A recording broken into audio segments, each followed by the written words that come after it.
Okay, hello there. I think we are live. Hey Darek. Hello, hi everyone. Alright, so let's start the party. Uh, we have like 60 people here, so hello you all. If you have any questions during the session, just type it into the comments. So when we will be doing overpaintings, then another person will try to pick it up and try to answer it later. So um, for today we have planned. We have asked you about what do you want to see as a quick demo or just a quick talk, and you picked up the question what to study and how. So actually, I will try to say a couple of words to you about that, and later on, Darek prepared something for you, right? Yeah, I will make some environment painting with choosing the thumbnails which will be most accurate to achieve what you want in the final stage. So yeah, it will be a game of the composition and You all you that have stuff. you have to promise me that you will add some sunbeams to that shit, man. Yeah, Yeah, sunbeams. yeah, for sure. Yeah. Okay, that's cool. Um, all right. So, what do I want to tell is that there's new version of this Google Hangout thing. So I hope it will work better than usually, and it will not kick me out. Uh, so we will stay more consistent with the stream. All right. So let me just close this and let's get straight to practicing schedule. What to study and how. Okay, Darek, I will now go to into that subject and um, I will get back onto you when I will finish. Okay, it will Okay, be like 20 minutes. okay. Right? I will mute my microphone so you will not have any distractions. So let's start.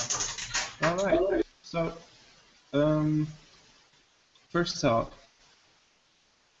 uh, I always have a problem with studying, uh, and it is I felt really lost where to begin and what could I really do to improve my skills because there's so much possibility so all over the internet right now, so many tutorials, so many books that you can read, studies that you can do.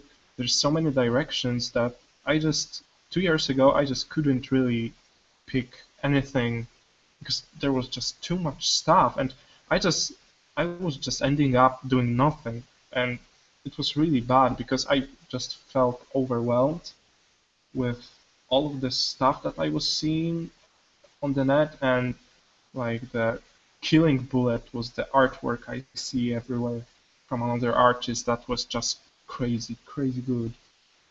Um, so I didn't think that I could go to art school back then. So I was trying to figure out what can I really do to maintain my self-discipline and to be really focused on certain subjects to become better at them. Uh, so what I figured out, what actually art school is giving you is time constraints and tasks. So you have some time to do a certain stuff, right? So you are basically given homework to do in like 1 or 2 days. So what it is giving you is time pressure and subject matter to study. You don't have to think, oh, is it good to study that? You just have to study that, and you have you are sure that this is the right way because you are attending an art school, right? People who are studying at home doesn't don't have that kind of reassurance. So it's really hard for people that are studying for themselves to feel secure that they are doing the right thing. So I was thinking, okay, maybe I can put like a time constraints. I mean, maybe I can uh, do something to really be self-disciplined, because you know what, 2 years ago I was like waking up at 1 p.m. and just maybe working for 5 to 6 hours on my stuff. I wasn't paid by, I wasn't living from my painting skills at all because they were just shitty. So I was just putting my free time into the painting, and I didn't really know if it will come out good. So what I thought, um, I should really strike for getting out of my comfort zone, getting stuff studied, because that's where knowledge comes from. And then I just thought, hey, maybe I can do like a schedule, right? Maybe I can do like a schedule for me to just choose some stuff, arrange it in a certain way, so I will not worry what to study because I will think ahead. I will devote like 1 day for creating a list of things that I want to do, and then I will plan them along the week or so, and then I will just begin work and start and just focus on that. So actually, that was a pretty good idea, and what I really uh, what I really do, I created a PSD file. Actually, it wasn't a PSD before. It was just a shitty drawing on the piece of the paper. But then I was just improving it, and uh, I tried to make it really nice and clean in Photoshop. And I thought, hey, maybe other people also can use it if it works. And let me explain you why this this schedule worked for me, because I am really bad student. I mean, in terms of procrastination, I'm really emotional, so I'm getting attached to stuff emotionally. For example, if I don't feel like working, I don't want to work, and that's like my bad habit stuff. So I just I just wanted to cut it off. I just wanted to do devote as much time over like a really pure focus as I possibly could, as my personality would give me that. So I tried to make a schedule maintainable. So I did. I asked myself, because every time when I was just planning 2 years ago, I was just super excited about things, and I was like, hell yes, I'm gonna do like fucking 10,000 studies a day, and I'll fucking do it. And I did for 1 day, but then I felt burned out, and I just quitted it. So then I just, I felt bad, and that's when art block starts. So actually, I tried to create some kind of system for me that could give me uh, some freedom and time to play, but also a time to study. So the file you see right now is a really basic template that I did for myself to make myself focused on certain stuff that I wanted to study back then. So let me just go through that, and then I will go to the certain things that you want to study and try to explain them, how to study them. So the first thing I'm showing you is a whole schedule that you can put yourself into for a certain time. And it's really flexible. You can do like 2 hours per day, you can do 6 hours per day. But one thing I want to tell you right now, it's do not get overexcited with it, because if you think that you can do like 5 hours a day, you should just, I don't know, cut 2 hours from that, because that's just your enthusiasm right now. And when it will come to actual painting, or studying, you will see how much of an effort it is to just sit and do it for that amount of time. So be modest with picking hours that I will show you right now. So let me get straight into it. So this is like a small table right here that shows days of the week. Here, actually later on I will share that PSD with you so you can fill it in with your own stuff, with your own hours and probably your own bricks in here, so you can set them up for yourself. But let me just describe it for you, what it is really happening in here. So in here you are choosing how many hours per day you can devote to your art skills development.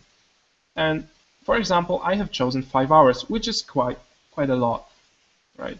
So 5 hours per day,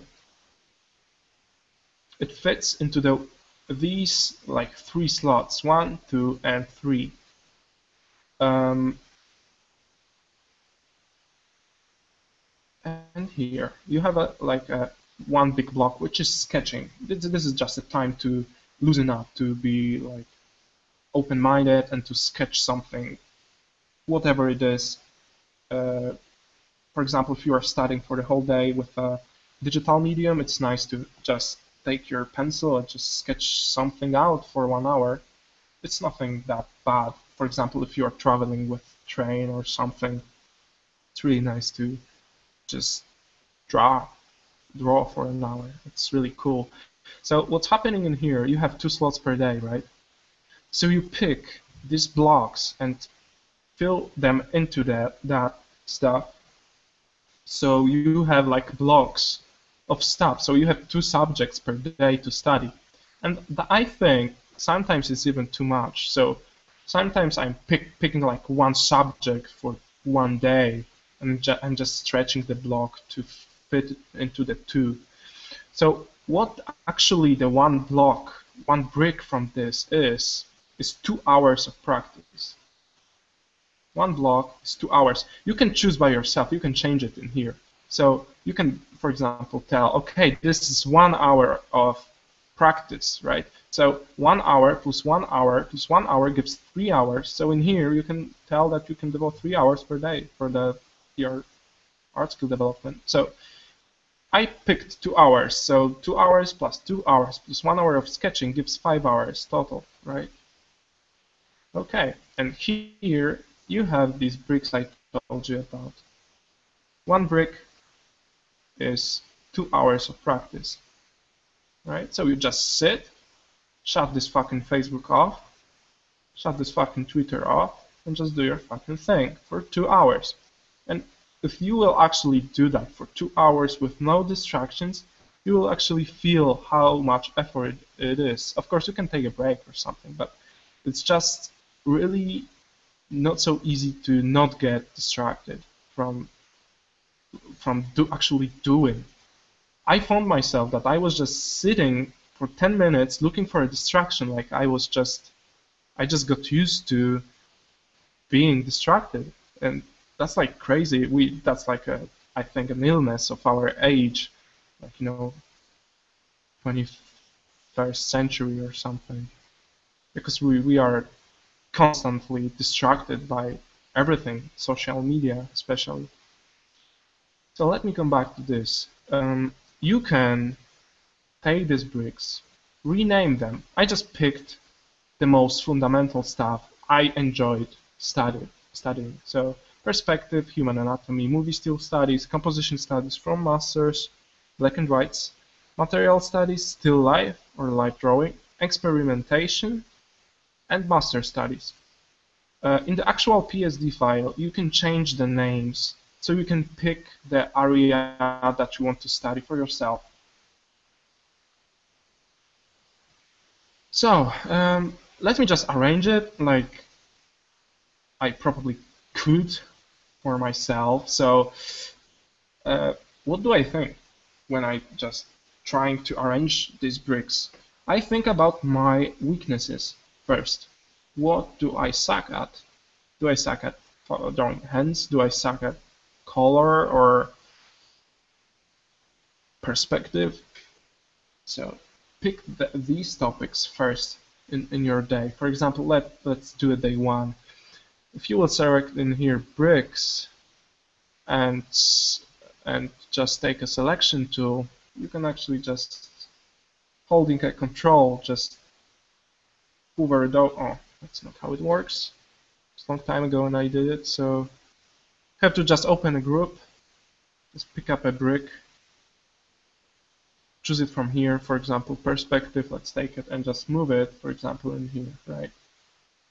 Also, we can duplicate the brick by hitting Ctrl J, so it duplicates the group, and I can actually, okay, so day one is just day of perspective. It can be overwhelming, so maybe let's move perspective for day 3, second subject. So for perspective, I think that will be like very, that will be pretty mind exhausting, right? Pretty exhausting thing, because there's a lot of like math going on and shit with lines, and you are doing just straight shit. So maybe let's put something opposite to that later on. Let's take an experimentation. So you can test someone's brushes, you can take like real paints, splash them over a wall, do a photo, then do a painting from that, whatever. It just works that way. So 2 hours of studying perspective, 2 hours of studying, playing around with everything, and then feed into your day 1 hour of sketching. And again, this is just my numbers, right? This is just my hours. Nothing that you should follow. It's just my picking. So you can just take whatever numbers you want. It can be 1 hour or half an hour, or just, I don't know, even 15 minutes will do, because if you just duplicate these 7 days, double time, it's 14 blocks, and if you multiply it by amount of time, like 15 minutes, it is quite a lot of time during the whole week. So it's even worth to do like 15 minutes. All right, I think this is just what I wanted to show you. Right after I will end that talk, you will find that file on our Level Up page, Facebook page. So you can actually download it from my Dropbox and set up your own schedule.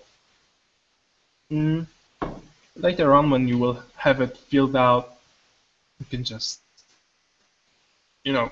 crop it, bam, right here. Hit enter and just print it out as a poster and follow it like religiously. Just be brutal. And one more thing, you just don't want to follow this practice schedule for like 1 month or something. I did it just for 1 week for a purpose. This is because I was changing a lot during doing these studies. I was feeling, okay, maybe that amount of perspective is enough right now. I got it. So maybe next week I just want something different in that day, right? So week after week, I have been designing the new schedule for me. So it was staying very modular. It was very dynamic for my art development. I was also reading a lot. I was also watching a lot of like tutorials and stuff. So my knowledge was constantly expanding, and I was getting new opinions, and I was thinking about new ways of studying. So basically, make it dynamic. Make it like week over a week. Maybe you just want to give it a shot over a few days and see if it works for you, because that's just a thing that worked for me. I've got pretty nice feedback on my art blog. I posted it a while ago, and people were pretty enjoyed about that schedule. So I think you will enjoy it too. And that's what I did. So that's what worked for me. I was lost. I felt like there's too much stuff going on around me. There's too much distractions, too many distractions, sorry. And I was just like, I don't know. You know, there was like imagine like a lonely person in a dark room sitting in front of the like google.com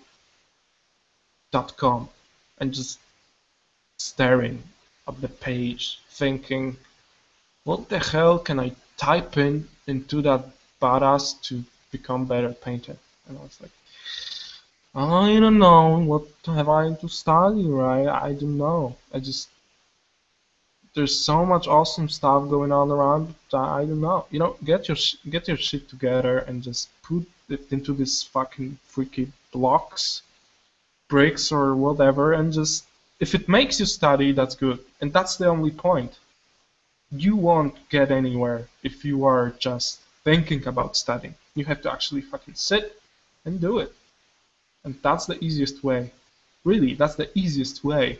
When sometimes I was finding myself in a situation when I was sitting, actually studying, and I was fucking happy. I was just, oh God, is it all that I have to do to improve? Really? Because I'm having a party in here. That's a cool stuff. I mean, I was drawing from, I was probably studying some stuff from Scott Robertson tutorial. I was drawing straight lines. Yeah, and I was fucking enjoying it because what? Because that's what I love to do. I love to put marks on things like paper, paint, or something. So it's just the way I feel. So it's really that easy. Make yourself a favor and just do it over a week. And I bet that you will see an improvement, if not in the following week, maybe in the 2 weeks or 3 weeks, because that kind of stuff, when you are studying, do not expect your knowledge to come out right after uh, right after you just studied something. Like I did a study of a sergeant painting, it came out pretty good, so I should fucking paint like a sergeant. Actually, no.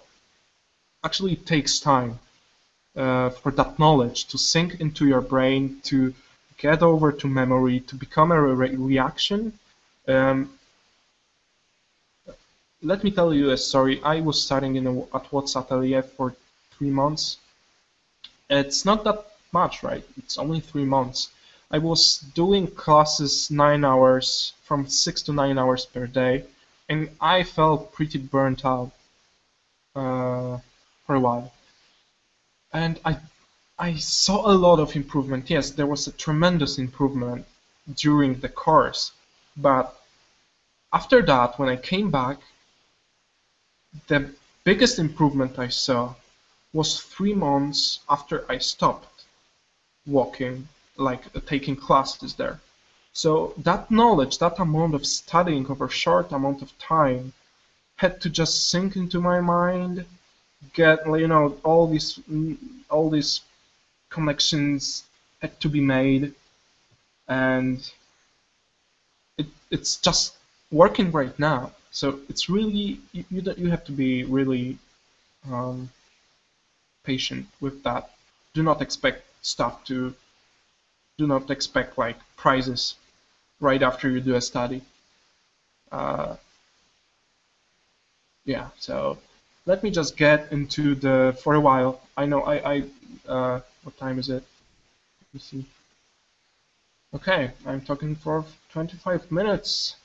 So I just told you how to study, right? How to study. This is how. Make a fucking schedule and follow it. Really. Just follow it.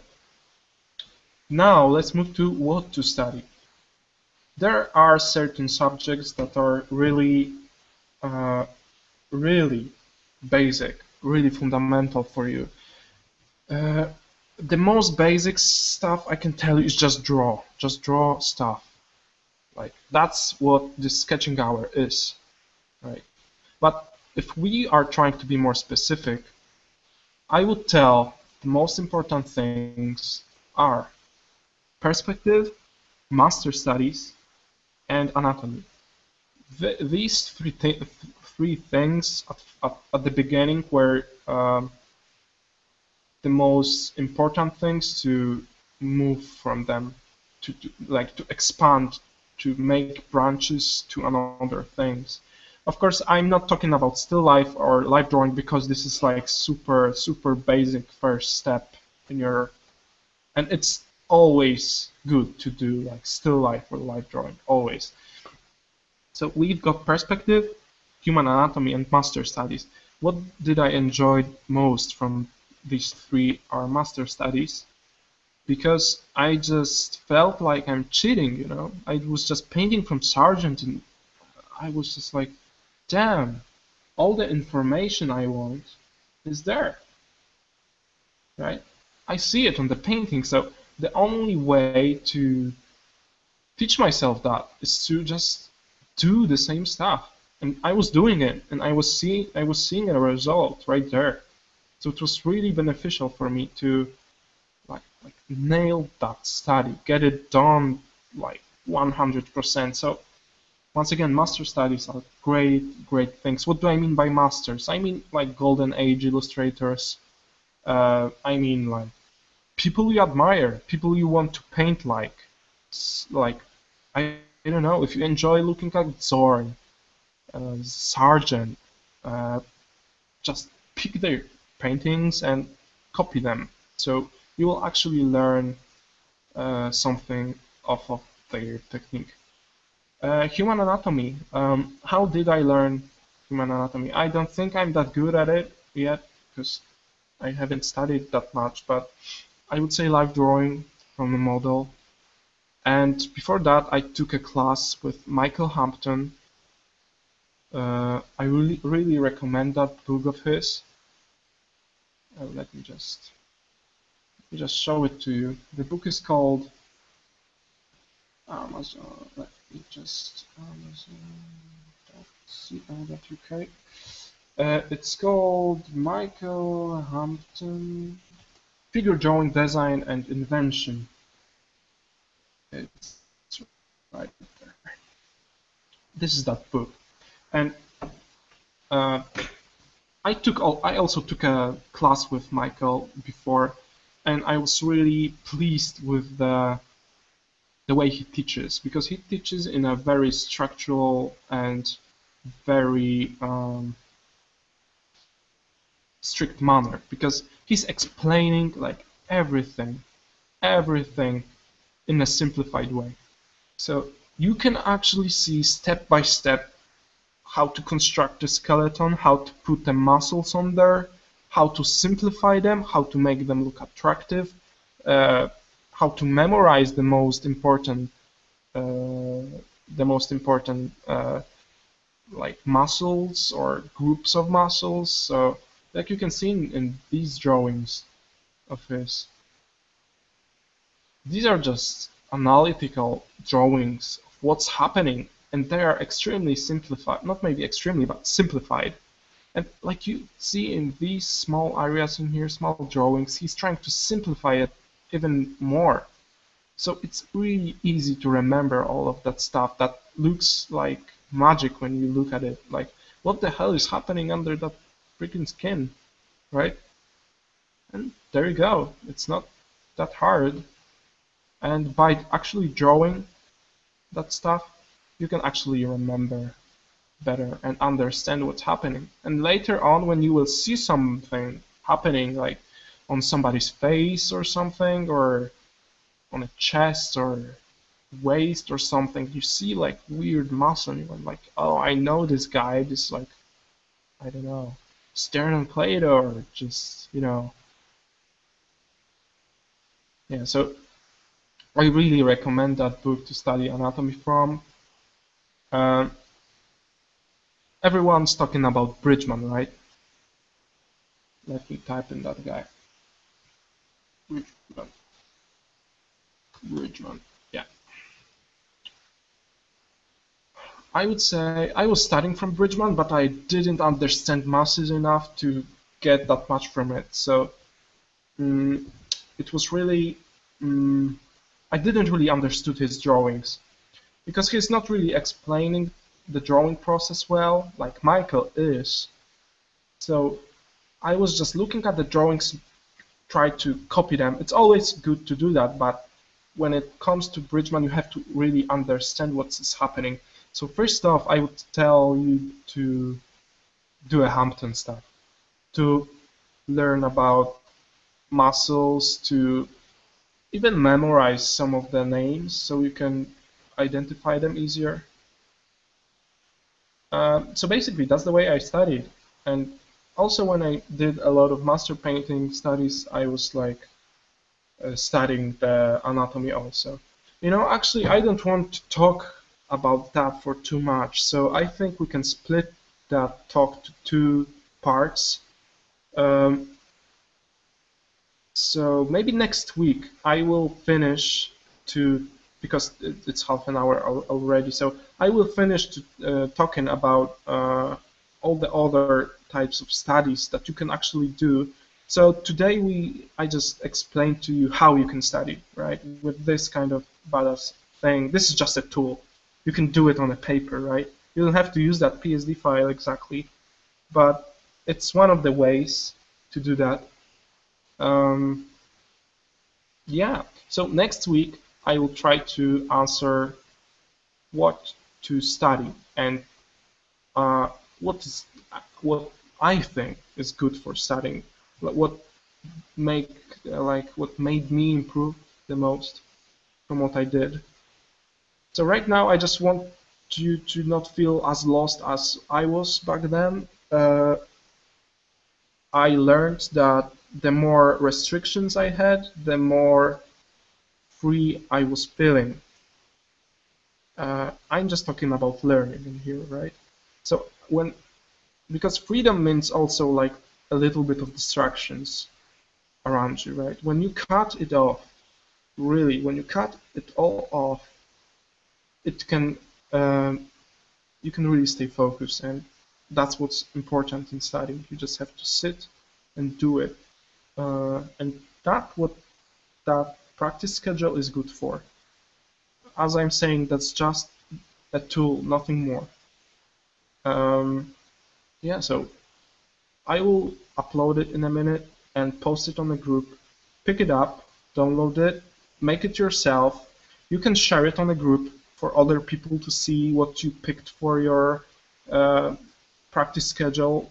If you have any like opinions or questions, you can post your practice schedule and tag me on them, and we can talk about like stuff you want to do or something. So that's it, I think. Next week I will try to talk about certain bricks that you can put in here to actually make your studying more efficient. Because it's all dependable on what you want to do, right? Because if you want to be a portrait painter, you would study different things that guy who wants to be an industrial designer, right? So you have to also think of that as very like dynamic thing. If you want to do that, you want to do certain things. It's just really dynamic. But what if you don't know what to do? Then you have to just practice basics, and I will also cover that because I also didn't know what I want to do. I'm not sure because I am captivated by a lot of things. Actually, I love to draw and paint spaceships, but you haven't ever even see a spaceship painted by me, right? Because I'm not good at it yet. I'm doing a lot of it, but I'm not as good as I am a portrait painter, right? But I'm really captivated by the hard surface stuff. And I think I will do a lot of it in the future, but right now I'm just focusing and showing only what I'm good at. This is just a trick, right? I'm just a cheater. All right, so I think that's it. I think we can move to Darek. Yeah, hello everybody. So, yeah, man, I think we can move on to your talk. Let me just tell you guys that once again, I will cover rest of that because I haven't answered all the questions. I will move to that next week. because I feel like the subject is much more broad than Yeah, just. exactly, man. Exactly. It's just very extended, and Yeah. the subjects we are taking up are much more than we can shorten in our sessions. We still have to do a couple of overpaintings from a Yeah, group. exactly. We want to just divide the session in some theories and practice like this is in this moment, but the subjects which are much more, which needs much more time, will be repeated or extended in next session for sure. Mm-hmm. Uh, just for compliment of what Wojtek told, I just got a quick note from my friend Mm-hmm. who sent me just fucking awesome, great software uh, for anatomy, for everyone who want to study some anatomy. It's visible Yeah, math. visible body. Yeah, Yeah, I have also purchased it a while ago, and it is really awesome to buy. It's not that expensive, exactly. and Yeah, yeah, you can just stretch muscles, look through them, see a lot of stuff yeah. inside them. You can easily say how they are connected into the bones or to each other with tendons and all the veins. So it's worth recommending, I guess. So we will link it to, or maybe Wojtek, you can just link it Yeah, yeah. in a minute to our group, and we just gather all the materials are Thank you. worth looking at in the one place. All right, so let me guys know what you think about what I said. If it's helpful, even yeah, just let me know if it helped you in the comments. And yeah, Darek, it's your turn. Go ahead. Okay, thanks. So some people asked me about my thumbnails I make for final works, how what is the way to create them and how it is prepared. I just thought I can make some easy thumbnails to show what is the way that's coming from very early stages to the final ones. Uh, it just I think it's just very important to keep the thumbnail accurate with what you want to see in the final stage. So if the thumbnail look pretty nice in the smaller size, you have a lot of much more open and easier way to keep it into the final stage. So if you are not messing around with the shapes and the composition from the very early stages, you have much more easier way to keep it to the last ones.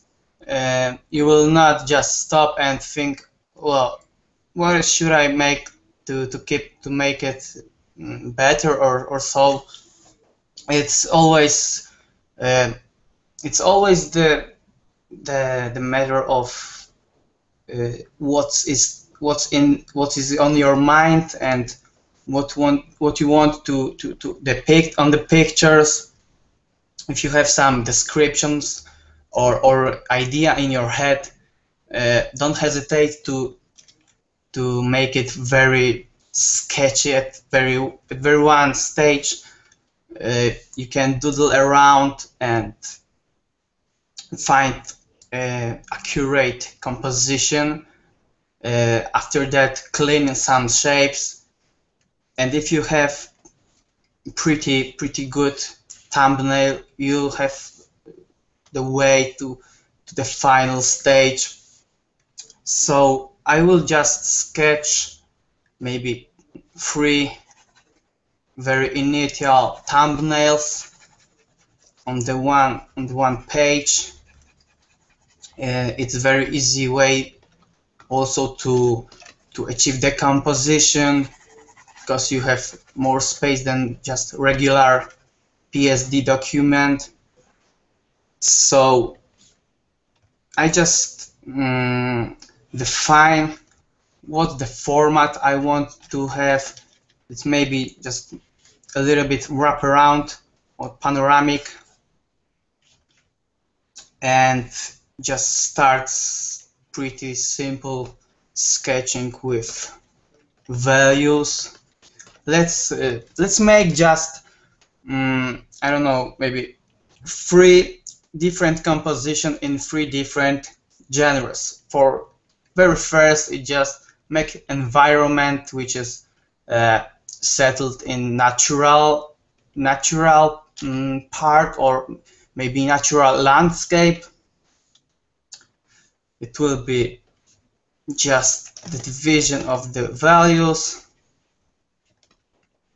You can estimate, let's estimate very first maybe horizon.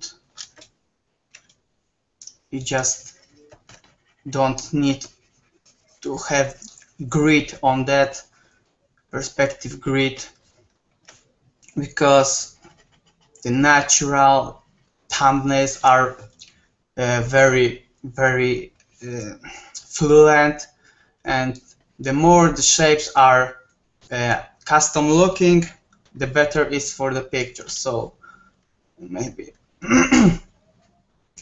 some kind of, I don't know, shore.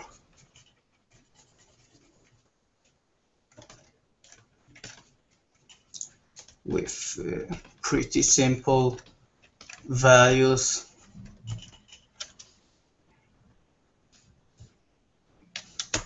And maybe to add something interesting in it.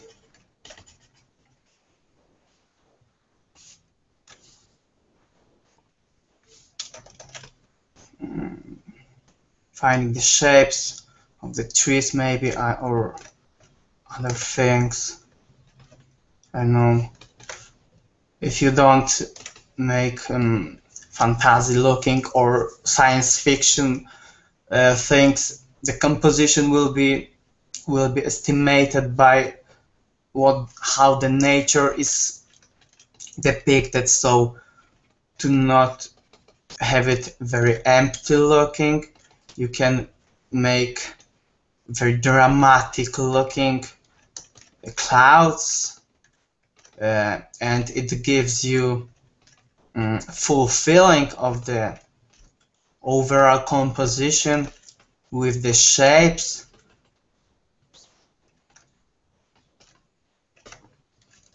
You can just estimate your focal point. It can be that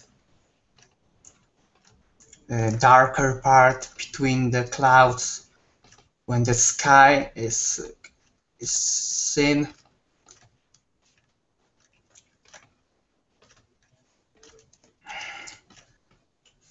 Maybe just the division of values maybe can be just a little bit more contrasty.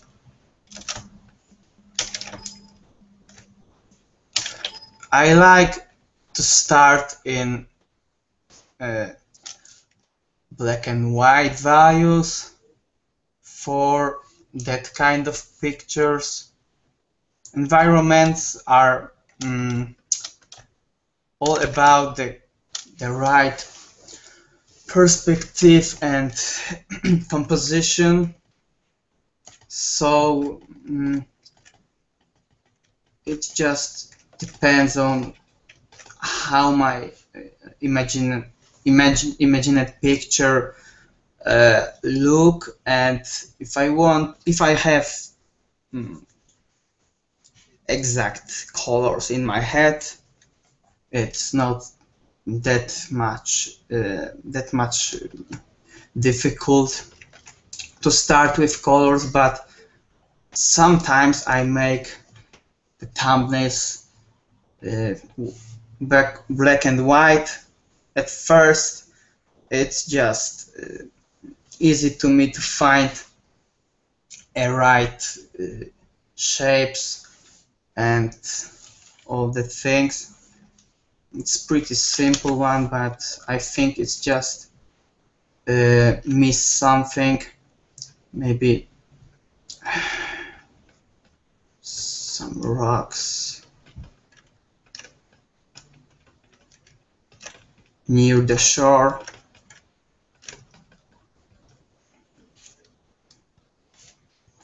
Some kind of birds. No, I just don't like it. Just like that once. So put back.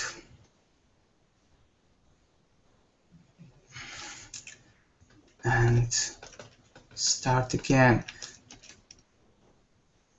Don't hesitate to spend a little bit more time sketching.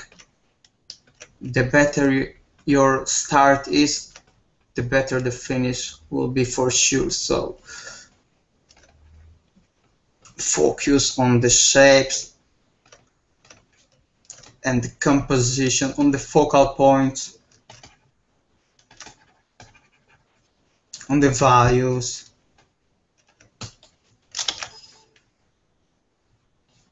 And you will see that's much better later. So we have very simple composition of landscape in natural ones. Maybe just make some more science fiction things.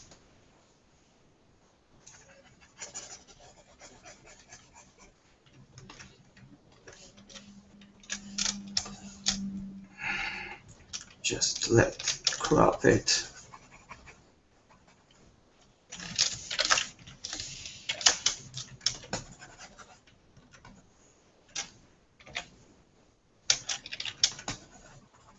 Okay, I will block that layer so we can make a bit more work on that.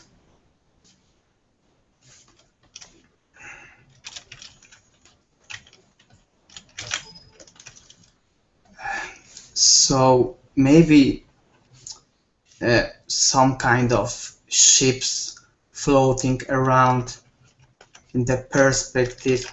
Yeah, I'm just make regular shapes for perspective, and if I feel that something is not good enough, I will just put some grid in perspective to achieve the exact ones. So you can just use regular grid, or there is some great brush from Matthias Verhasselt in his set. Just sample the perspective, and you can establish based on horizontal how it will be divided into one just good direction of perspective. If the perspective is not outlined well, it will be easily seen in next stages, and your work will lose a lot of efficiency in all the aspects. So yeah, just fasten it up, making pretty simple shapes, maybe just plane crossing the sky. I know it's just doodling. We have initial idea how it will look. I like the way to to closing the perspective with some kind of interior looking. So maybe make it more interior environments. Just doing this. I know, maybe put some ground in the horizontal.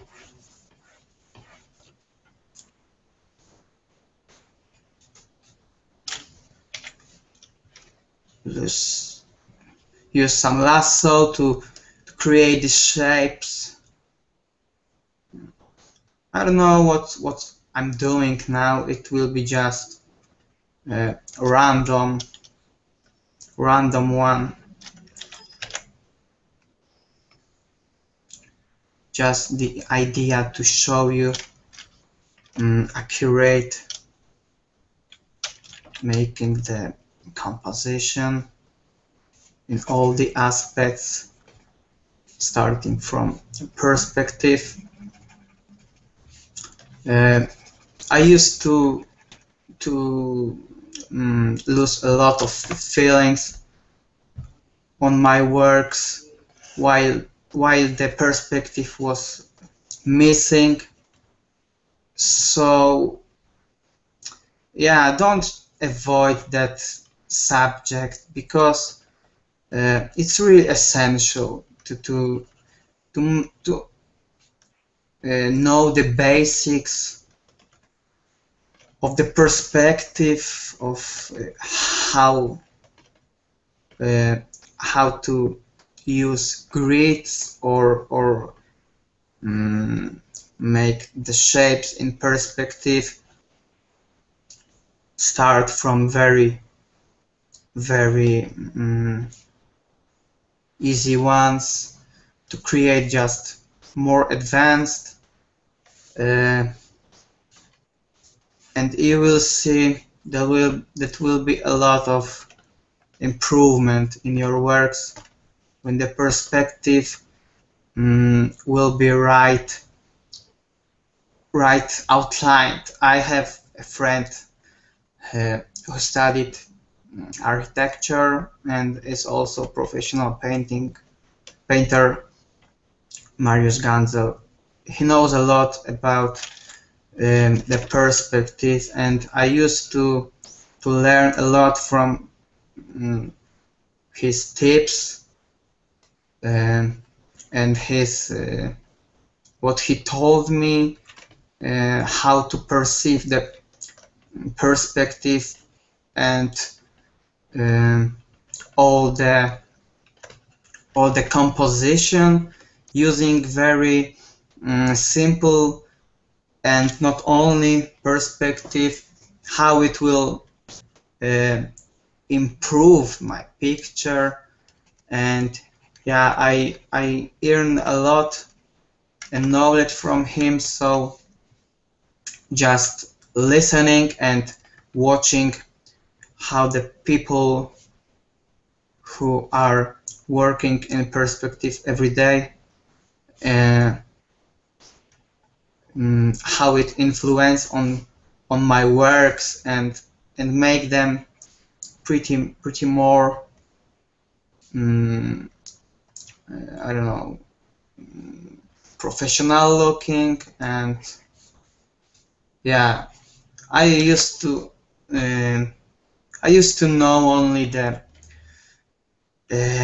word is what is aerial perspective and all that tricks, all that kind of things, but I didn't really know what the normal perspective is and how it can influence on my work. So I just wanted to move my lazy ass and learn something from more experienced person or people. Started watching simple composition with color scripts from others, and thinking how they achieved that accurate thumbnail with using simple or not only the simple, but using perspective in the right way. So I just make from time to time that kind of thumbnails to find some pretty compositions. Why I'm doing some client works, commissioned works, it's also needs to get through that stage. It's not about the making in the rush. It's making some shapes and trying to put them into the accurate description. When I'm just doodling for myself, I use sometimes the shapes I just don't think about a lot, so making it very custom, and I don't know, I don't think what it can be. Sometimes I just work with textures or using some texture brushes and doodling around what's come out, and if I see, I just noticed some shape, I know that I can just put it farther. Let me show you some from the last composition I made. It was all about the doodling around.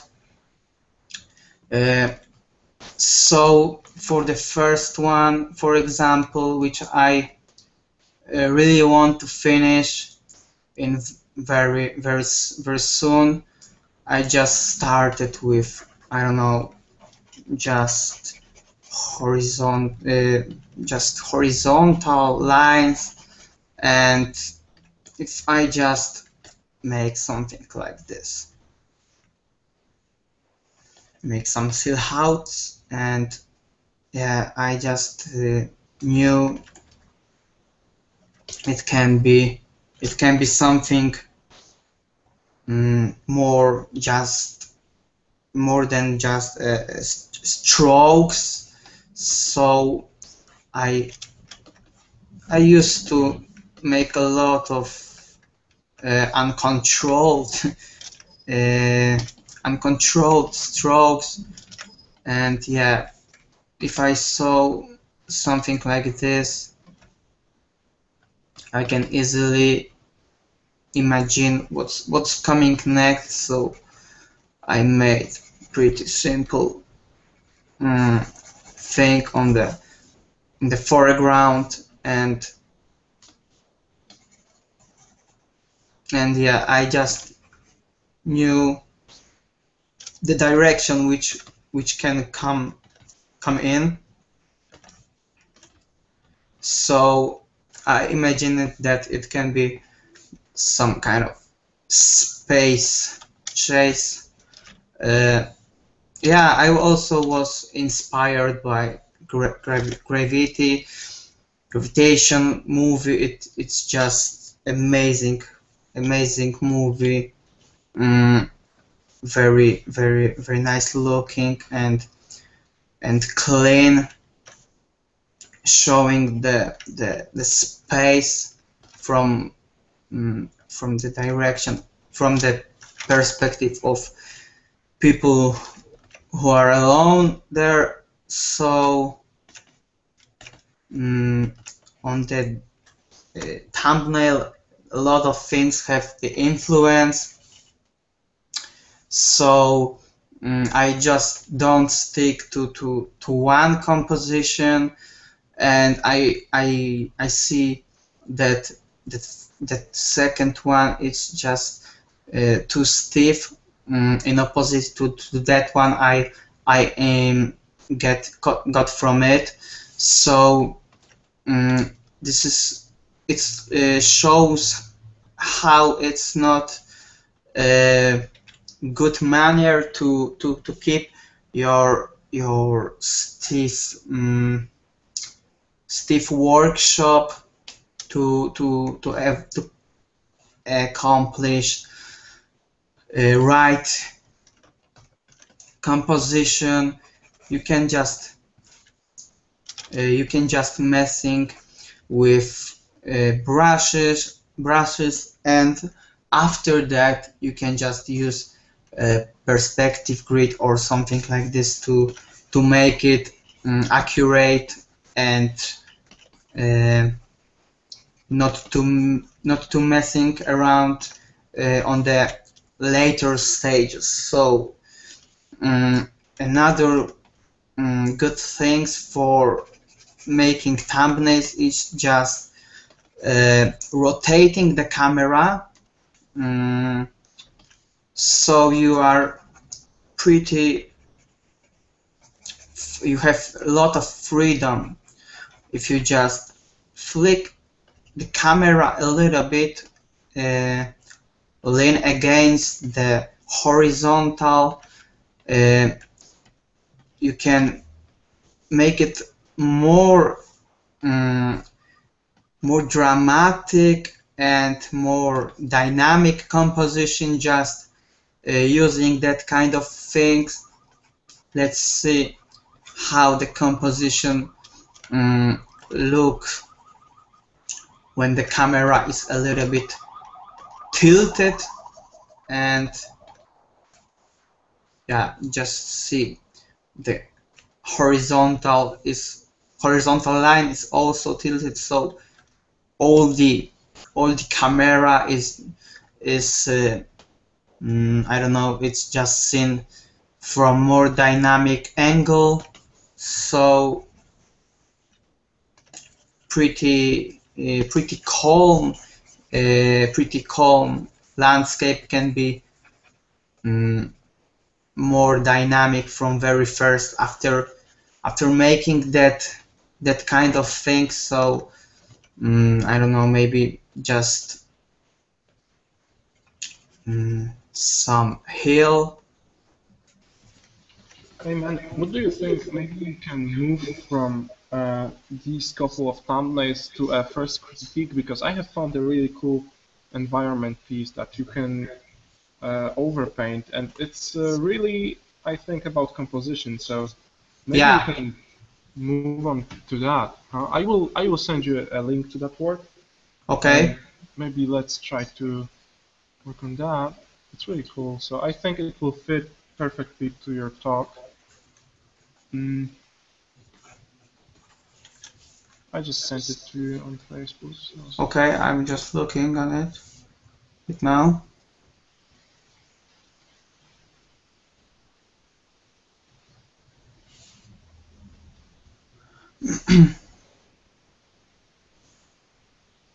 Yeah, that's cool picture. I can get my hands on it, and yeah, the let me just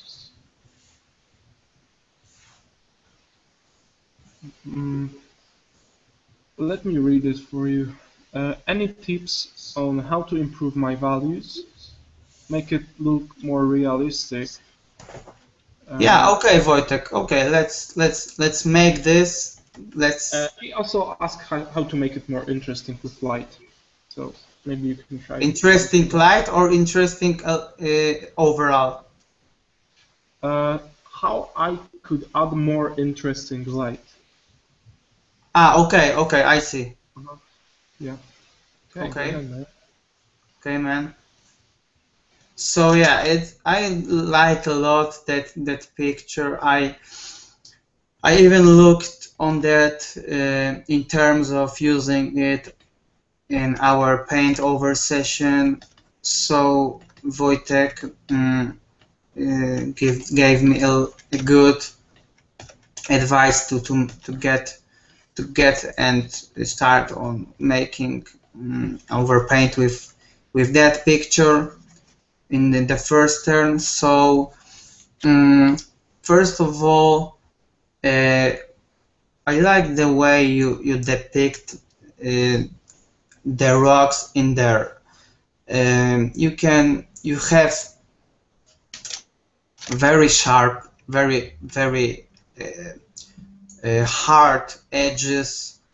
It easily shows the way how the rocks are depicted, but it needs a more common and overall picture. Look at these ones.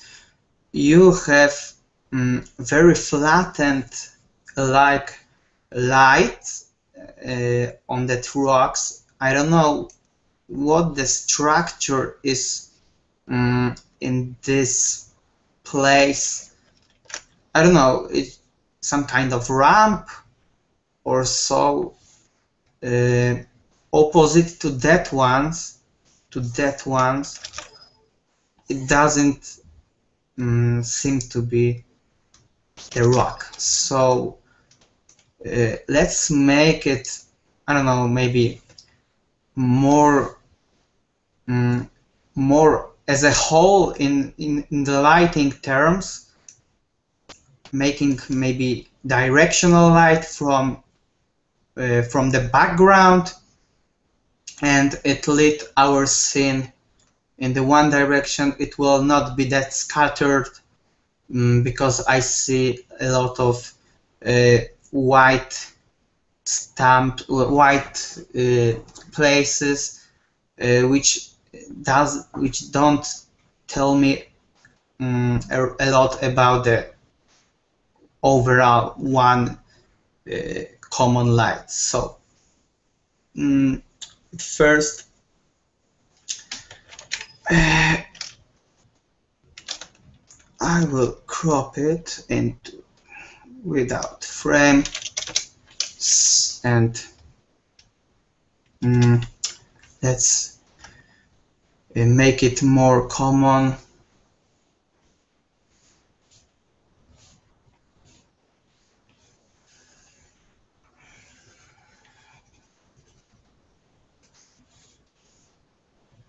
The more gloomy and moody effects fit very well into that scene.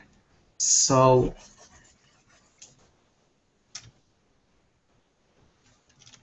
I create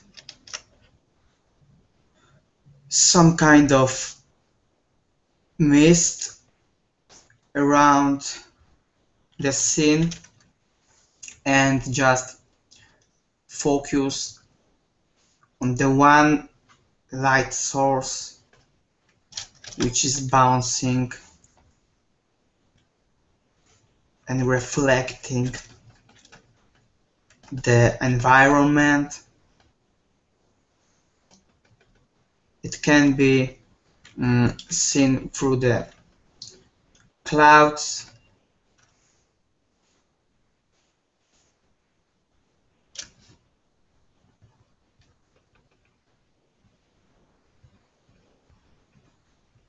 Don't forget about the edges light, which is seen when the sun fades and hides behind the clouds. It's a very nice effect to make it not that much lightened, not making just something like this, but pretty more interesting is hiding the sun behind the clouds and showing what's going on in the shadows and when the clouds are very strong on the overcast sky. So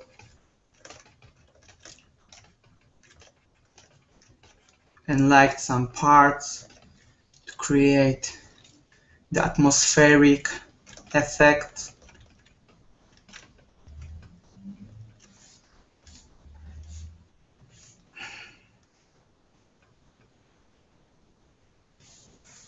And you see the light source is just here, but it reflects the area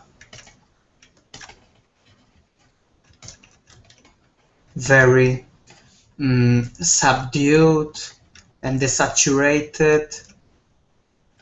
It will not be seen in every place on the picture like you had here. So it will also give the impression of some moody landscape, and yeah, our light will be much more subdued and also more focused in the one place. Fix that. I have to fix the edges of this rock, making proper lighting on them, and the material of the rocks needs to be presented as a rock, not just undefined shapes. So shadow and light are divided into very tiny curves on the rocks. The ones are more intensive, the others are more subdued and desaturated. So you can just make edge light on that rock which is closer to us than the others. So in this place the light is even not coming that much, so it will be a nice place to divide your plants.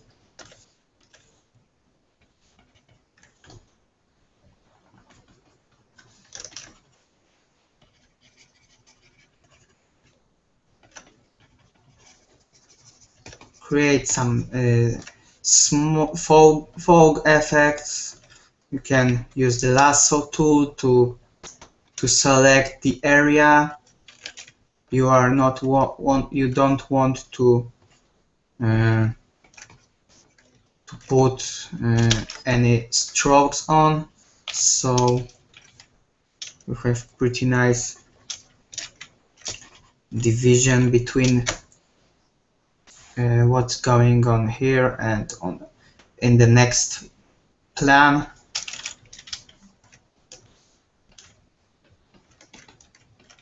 So we can easily see what's in the foreground right now. It also can be a lot of play with values, even if it is close and needs to be darkened. It still bounce light and absorb the light from space around, from the sky, which enlighten it in all the direction, even when the source of the light is here, but it's not the sun where is it's not the sunset, so the light is still shining everywhere on the picture, but you still have a lot of freedom to present the division of the plants, not using clean black, as we always with Wojtek tell you. Don't use just clean black or clean white, and divide the plants in the right way using halftones, and yeah, it will be much more accurate right now. Make some more interesting clouds which are darkened.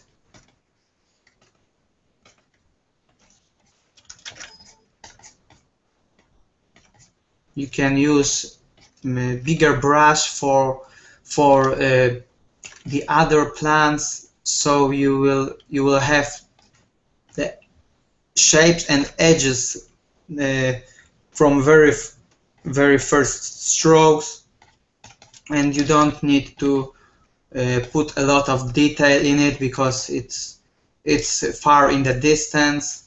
So yeah, just correcting the composition a little bit, because I think it's just something not right in here. Maybe put some rock here, and I will make some color correction to give it some more colors, not only the black and white with some places where the greenish is. We need to make it a bit more colory, so maybe that kind of correction, or maybe that, and the highlights will be greenish, and yeah, I like it more right now. You can easily put some browns in it to just make an impression that it's the ground here, not just regular gray rocks. So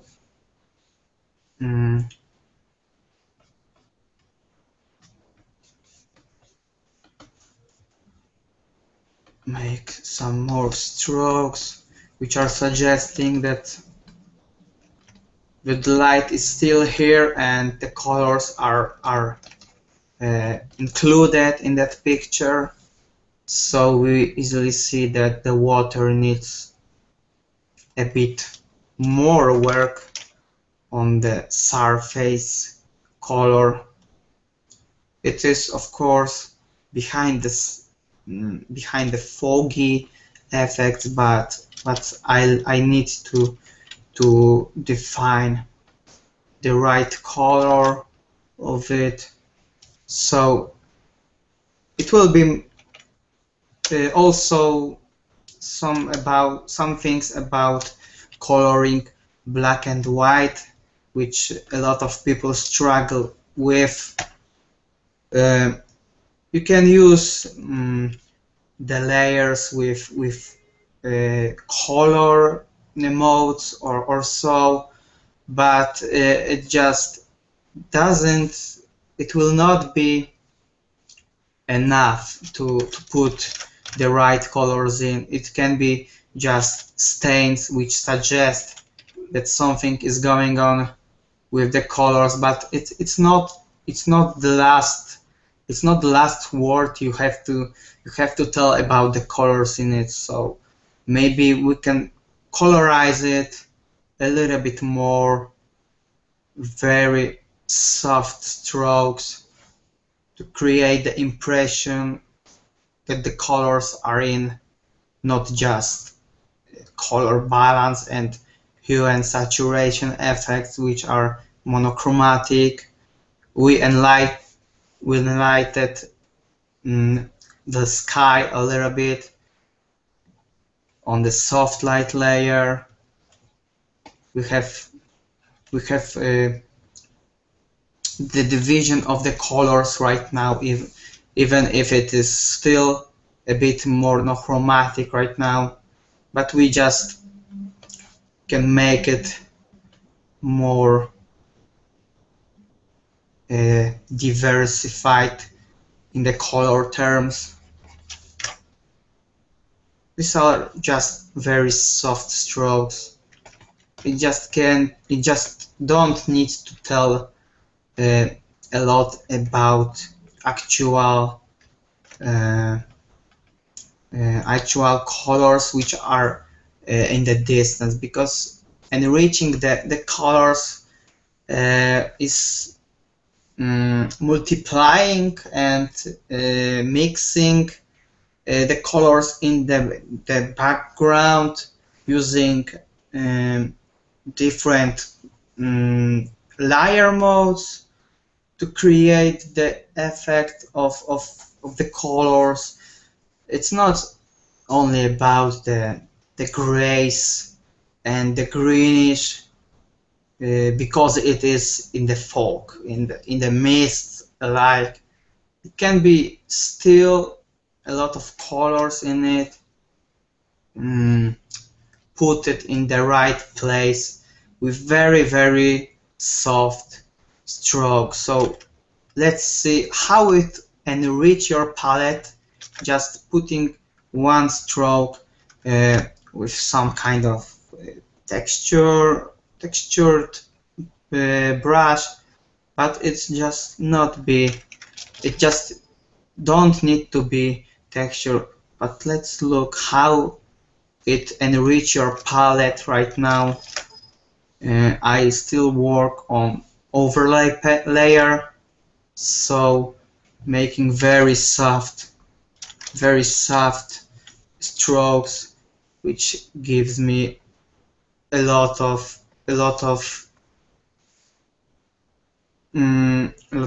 things out there. So yeah, let's see what we can fix in it. Just some edges correction, and I think we are pretty here right now.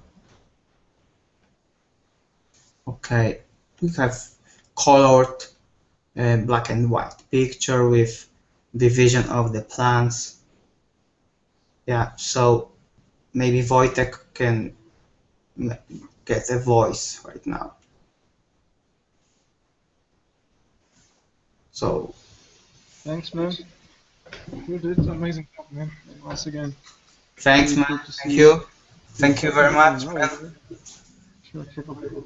Wojtek, can you just volume up a little bit your microphone? Mm-hmm.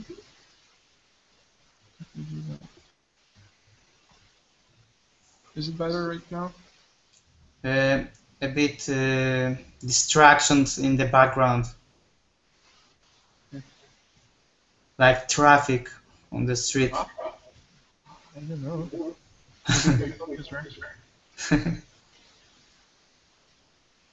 Is it okay right now? A little bit better. I don't know. Where does it come from? Right now?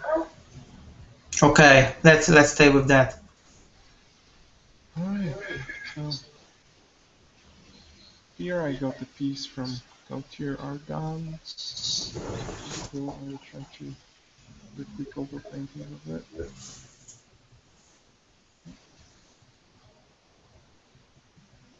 Darek, make sure to save a PSD. Okay, okay. So somewhat bigger. Alright, so what do I see here? This pretty cool environment painting, and like you see in the winter kind of scene when you have like a tilted view. I can tell by this structure here. What isn't clear is value separation. There are possible values. This value is really close to this value, and they aren't grouped that much, so it looks like a little bit of a mess right now. That can be simplified really easily. Also, you have like use of white. It's really pronounced. See, it's like pure white. I think you got like the shapes right. Like this is bigger shape than this is this shape, and this shape is smaller, so you get like gradation from big shapes to small shapes in the background, which is nice. But these shapes are just too fussy, like you see right now. Like it's too complicated. Darek, can you mute your microphone for a minute? Okay, okay, man.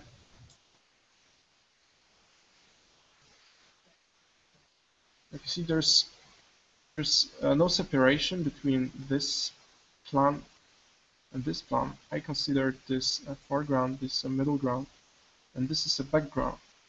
So right now, I will decide what this painting is about. What this painting is about. Is it about that tower in here? So if it is about that tower, then everything that is in that picture should support that thing. If it is about that kind of rock structure, then everything should point and support that thing, right? Like you see, there's a lot of lines going into that. So I suppose this should be a focal point, right? Because Wojtek, our eyes are going Wojtek. straight there. Huh? Some people tell that it's interference with your microphone, and then they can't hear you enough. So if you can, just please fix it. Is it right now? Right now?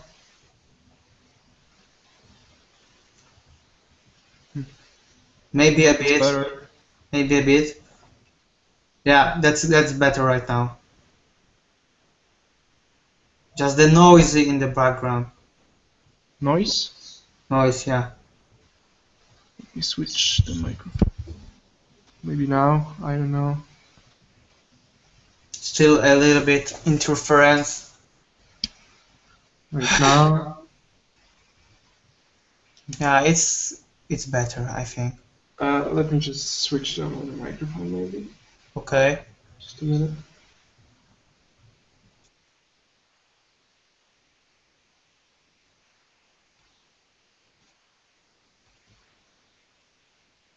Mm. 1 minute.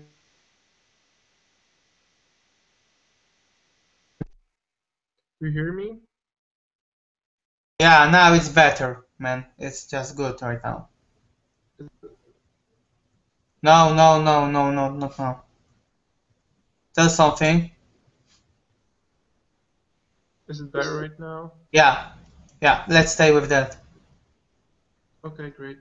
So, sorry for that. Here we have like shape. So we decided this is focal point. Let's make it a focal point. If you want a focal point being a focal point, you have to guide your viewer into this somehow. What are your tools? I think your tools are lines, like in terms of composition. You can use lines, like this is a line, right? That is pointing into the subject. So first up, lines. This is line. This is line. Lines I would also tell rhythms. So this is like rhythm, right? Rhythm, rhythm, rhythm, right? My eyes are just moving like roller coaster all over the place. And this is also a line, but look how that line is working with that one. If my sight is going from here to here, this line is like stopping here. So my eyes are stopping, they're bouncing away, and just this is like another composition in here, right? This could be another picture. So again, be careful with that kind of stuff. If you don't want to make it a focal point, it will be a huge stopper for a knife. This cloud is also pointing into the focal point, but it's a little bit distracting because it creates a lot of, and here I say contrast. You can use contrast to guide your viewer around the piece. Here you have so much contrast everywhere, like here, between this point and this point, between this point and this point, between here and here. Darek, is the microphone better right now? Yeah, yeah, that's good right now. Okay. I just have some problems with mine too, so I'm just disconnecting. I have interrupted with my Google Hangout, so I will try to fix it out. All right. So these are the tools you can use. Also, there are also rules of composition that you can use to guide your eye. Rules like rules of thirds, right? So you can actually place a thing in just the 1/3 of the picture. So let's say like that, right? So this is a focal point. Alright, so you got these rules. Let's try to actually apply them into that picture. So lines, contrasting values, and some rules. Let's try to do that. So first off, let's get rid of unnecessary lines. So I will just take a soft brush and just overpaint when I think we don't need lines. We don't focus right now on values that much, just to get rid of the blocks of stuff that is unnecessary. Like I will also try to simplify the shapes into the more, I don't know, just something different. I think I should go straight into the values because it's not giving me any separation right now. So what I'm doing, I'm just getting over it, simplifying the lines and the rhythms you have into more. Let's try to open this up in here.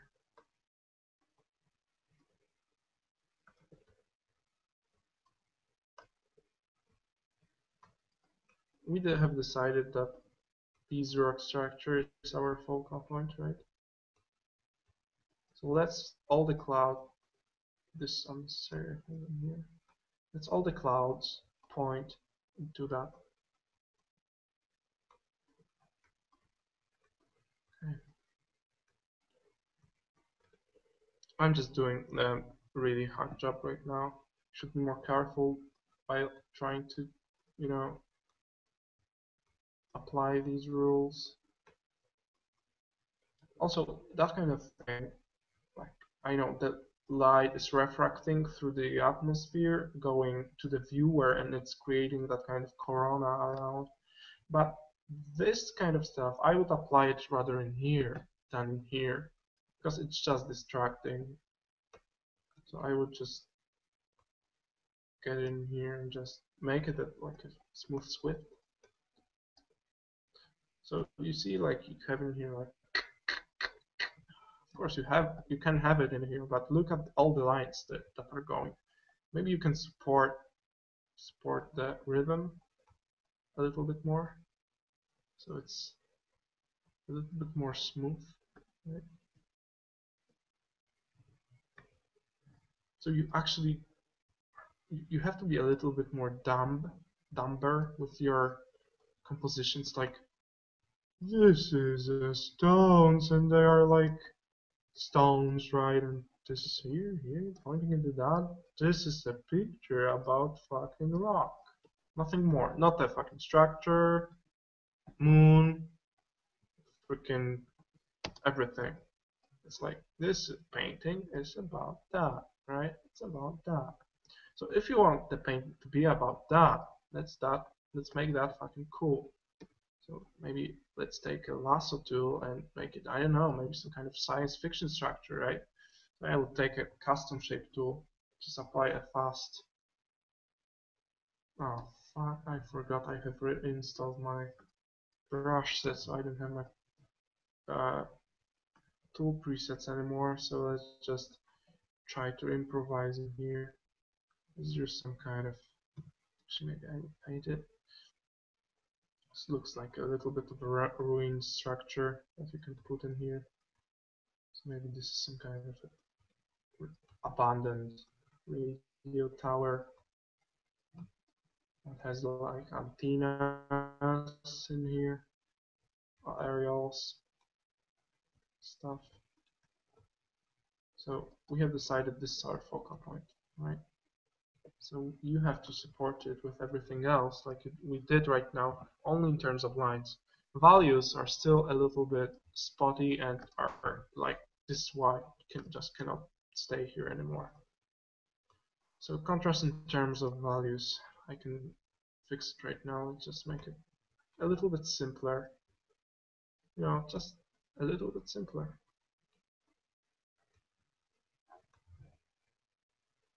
Maybe something like that will work, right? And like Darek said, I would apply like a perspective grid in here, so I would actually see how the object is, how I can like create a sense of depth, maybe creating another kind of structure somewhere in the background. I don't know, right now I'm just doing doodling, so I would definitely apply some kind of a perspective grid in here. Alright, so let's say we have got rid of unnecessary rhythms. I mean, there's also a lot of right now. This is maybe a little bit too.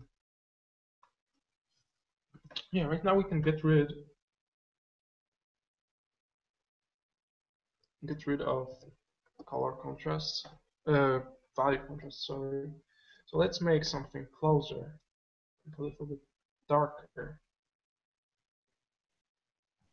That. Make maybe this part a little bit closer to the viewer by just sampling it and darkening and make it a little bit more darker so it appears. Of course, I'm just speaking about composition that will work from this view. It needs detail, right? When you look at it from this view, but right now let's focus on making it readable from this far. Even this far. What the fuck is it? Can you tell? If you cannot, then there's no point spending 20 hours of detailing stuff that isn't readable as that.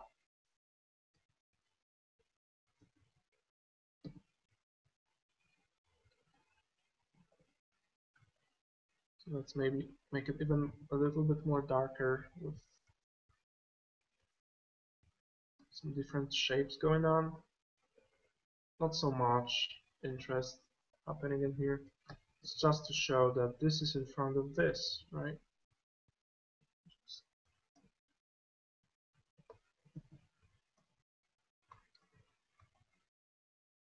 Right, so this is in front of this. And where does that belong?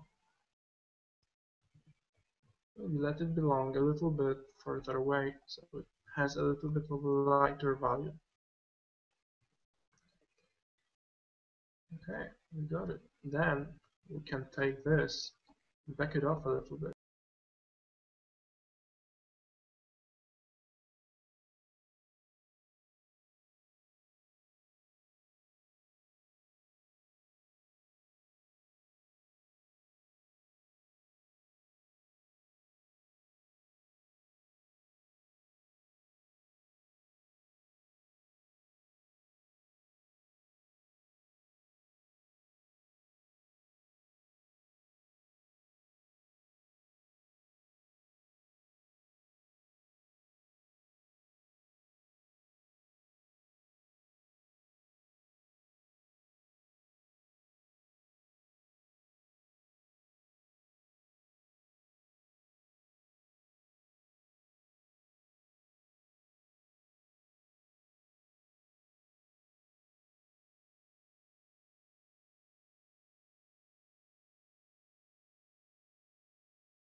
just did something wrong again. Let me screen share.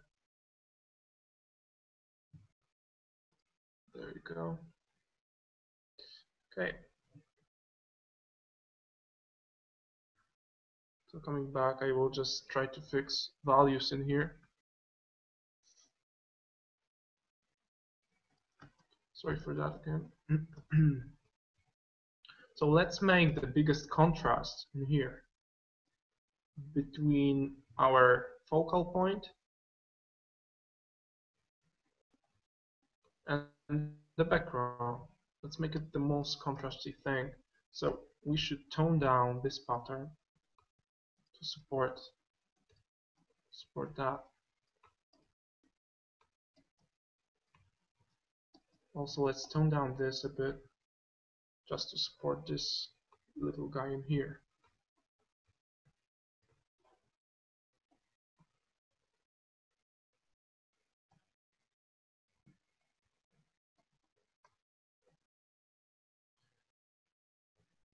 You can suggest something in the background going on, and like Darek did, suggest some clouds.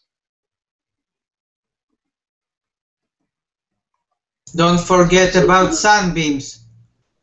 Yeah, man, I was about to like paste them into that. Like, let's suppose, like, I think it needs a little bit of color. Yeah, maybe more stiff outlining the horizontal would help, I guess, maybe. Yeah, a little bit more defined horizon line. Yeah, exactly. It looks like it would. What? Exactly, yeah, just a little bit lower. Yeah, lower, and it will look a little bit more spacey in here. Like there's more space. Yeah, so we can do that, and then just imagine like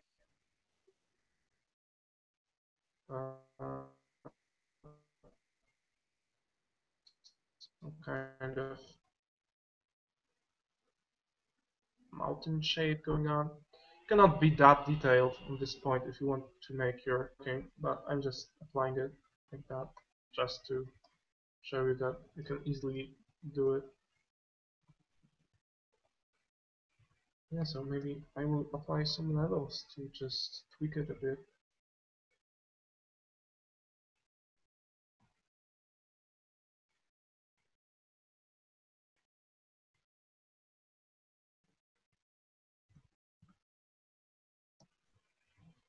So you have nice rest area in here that you don't have to put anything in here. You can just div it out for like cloud rendering stuff that isn't so contrasty but still works.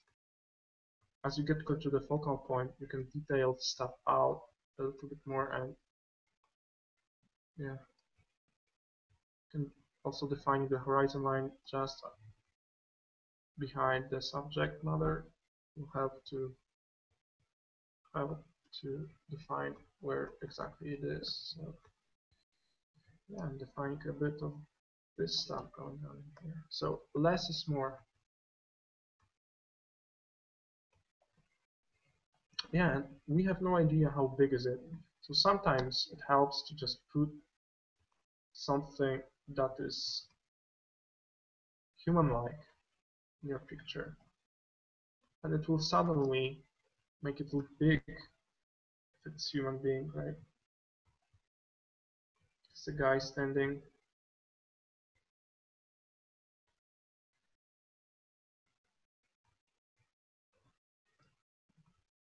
Will certainly look bigger right now. But still, it cannot be about anything. What also we can do to this picture is maybe do a little bit of a gradient from the top to the bottom.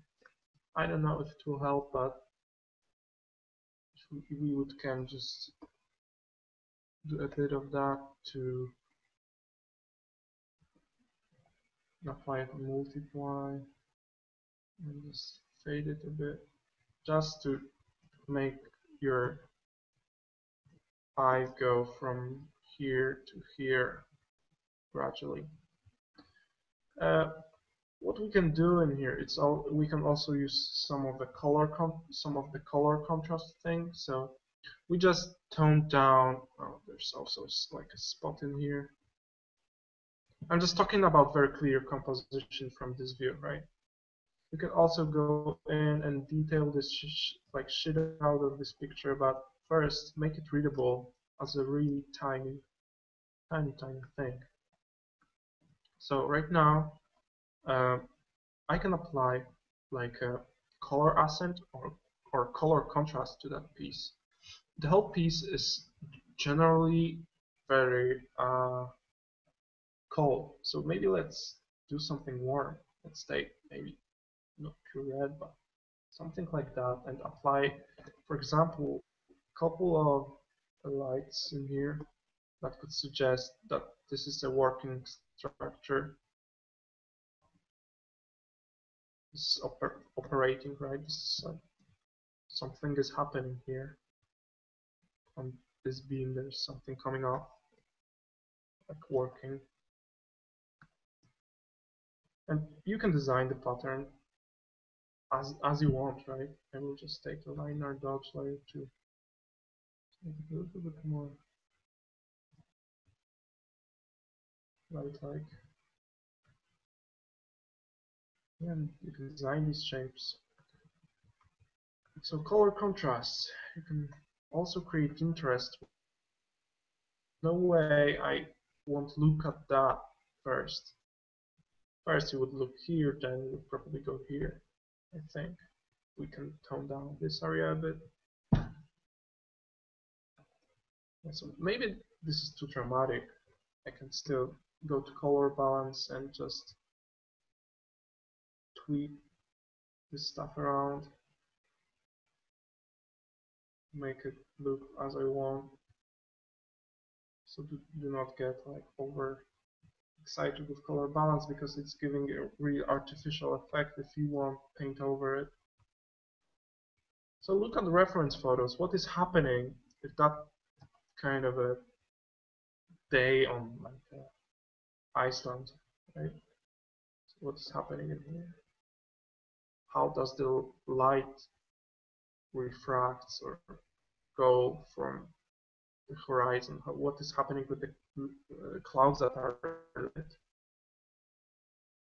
Are they like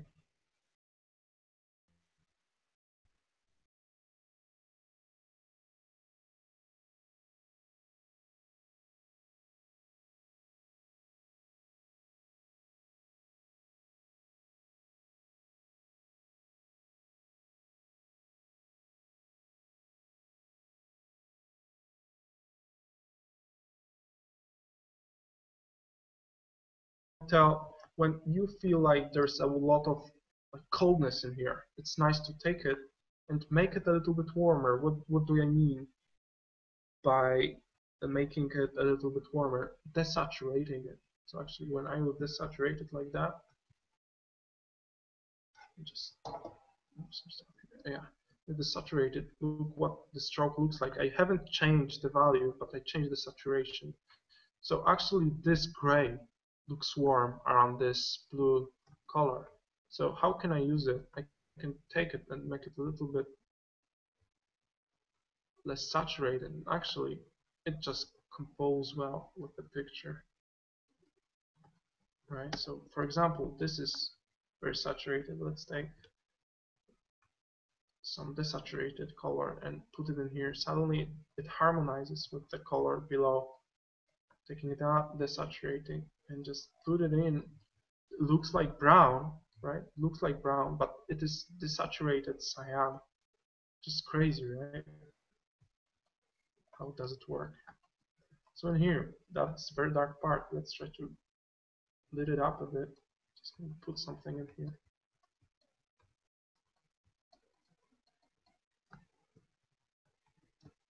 Yeah, so I think that's it from me. I'll save the file. As a session 3, and Dark, you can move on to the next one. I just wanted to focus on composition mainly, and making it work from really far away. So remember about that, and thanks for submitting. And I think you can pull it off as a really cool piece if you will simplify what you are putting on your canvas. And yeah, I think you did a really good job. Later on, we will upload our PSDs to all of you to maybe like look through the layers, see what have changed. Wojtek, Huh? are we finishing right now, or maybe just? Yeah, I'm finished. Yeah, you can move on.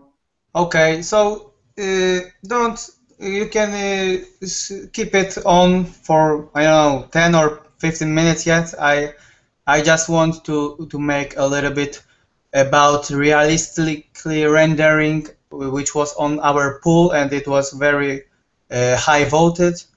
So yeah, I will go through it and we will finish. We will finish them. Do you want me to switch to your screen? Yeah. Okay. Okay. Thanks, man. Okay, so I just want to make a bit work on Sandra Posada work.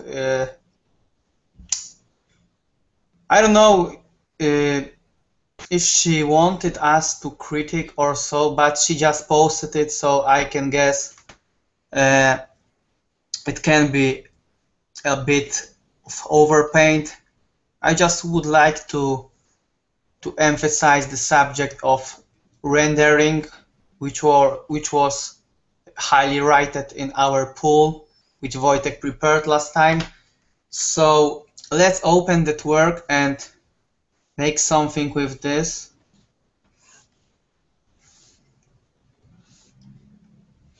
It's pretty good example of to make some overpaint with presenting the rendering. I can easily see there's some good strokes in it that give the effect of realistic.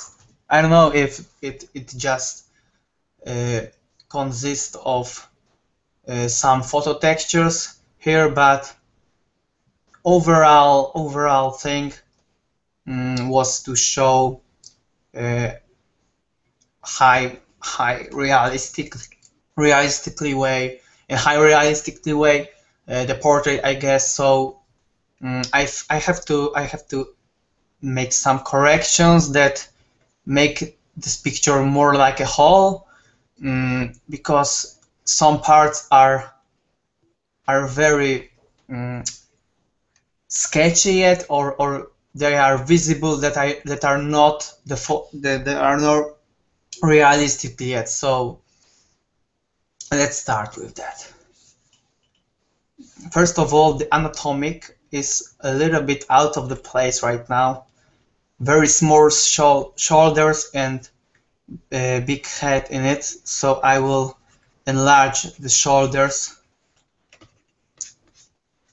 and subdue all these I don't know, tricky lights that are coming from her armor, and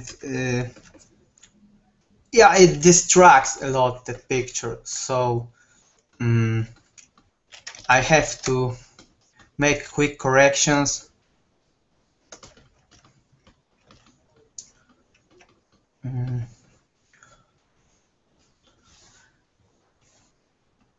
Yeah, it's pretty better right now. It just doesn't distract our focal point.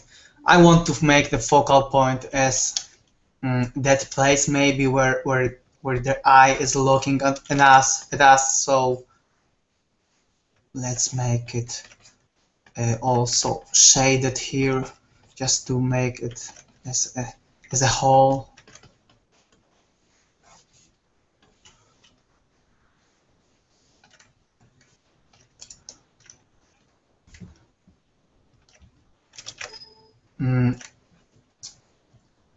What some people may ask, how to achieve the effect of consistency while putting some photo textures on the picture.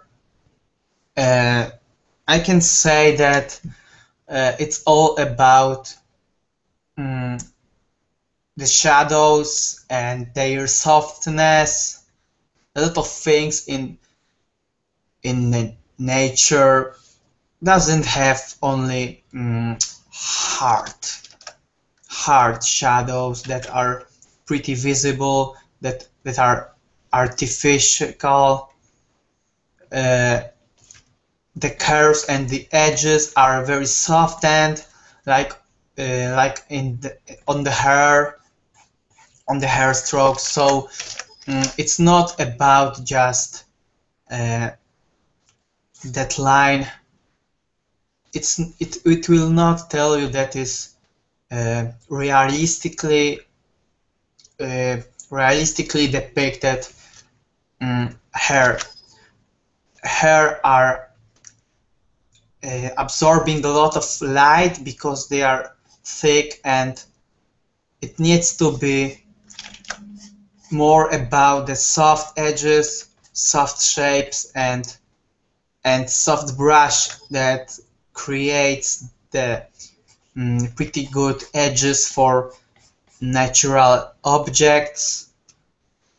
So it will make a consistency between what is overpainted and what is a photo reference.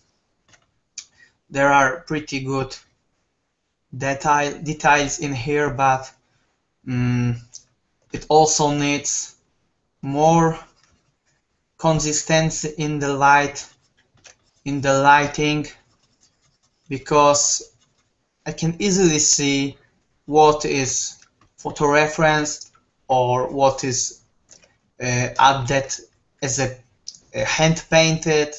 So let's try to learn from the photos and from the reference how the light is settled and how the light is casted and how it is presented on the exact object. It's the same subject as we were talking about in the color theory session last time. So it's about the materials, it's about the edges, it's about the shadow softness, it's about the textures.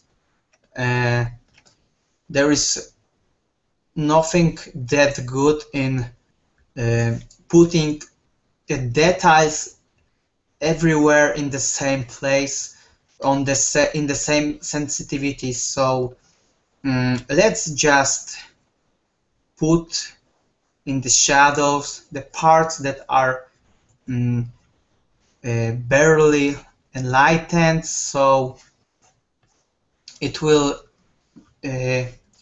let you depict what's going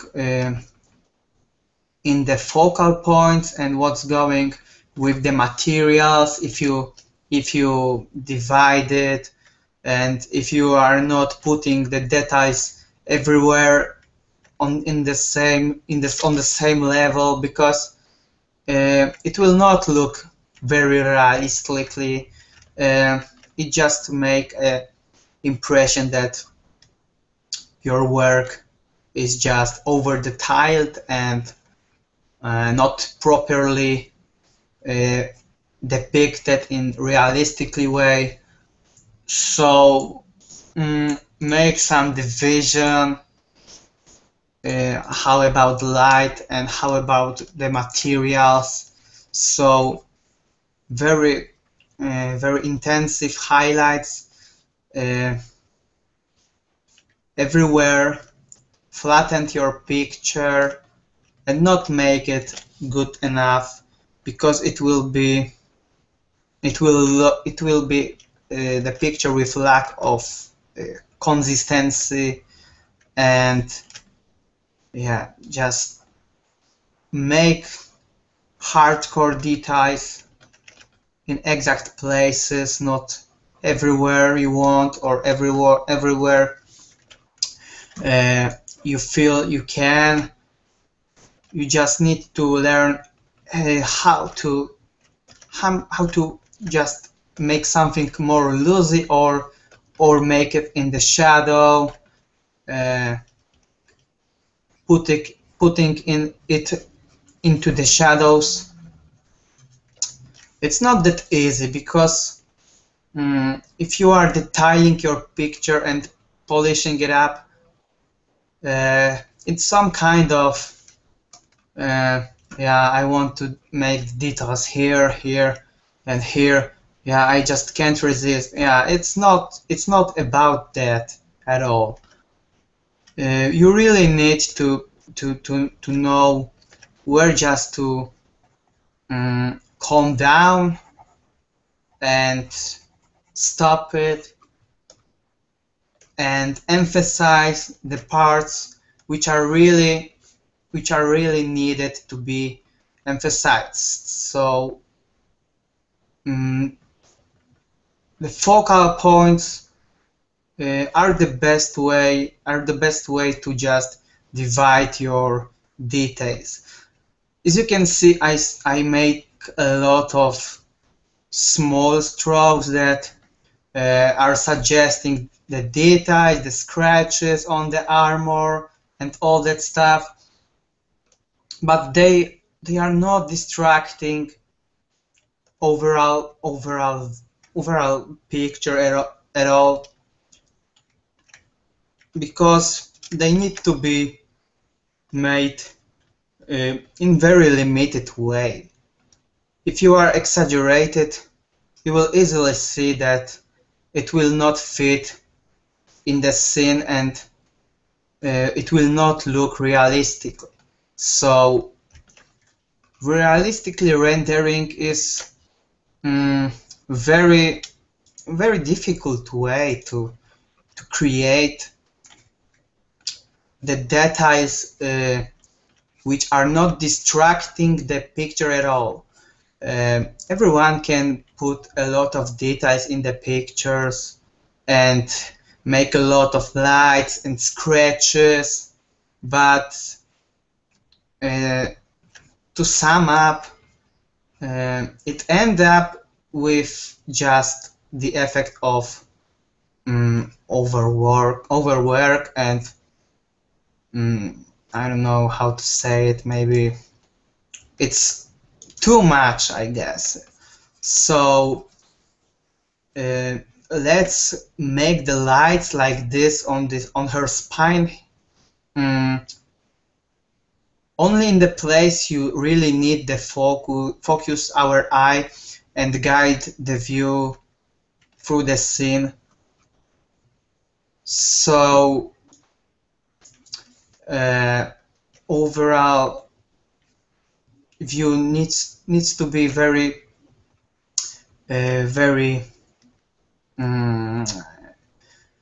it needs to be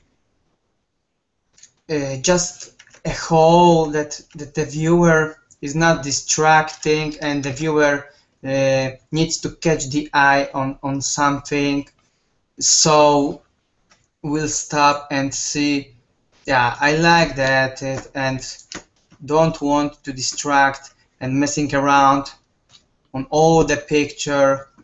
Why don't know where to stop, what the part are main in the picture, what the part are the focal points.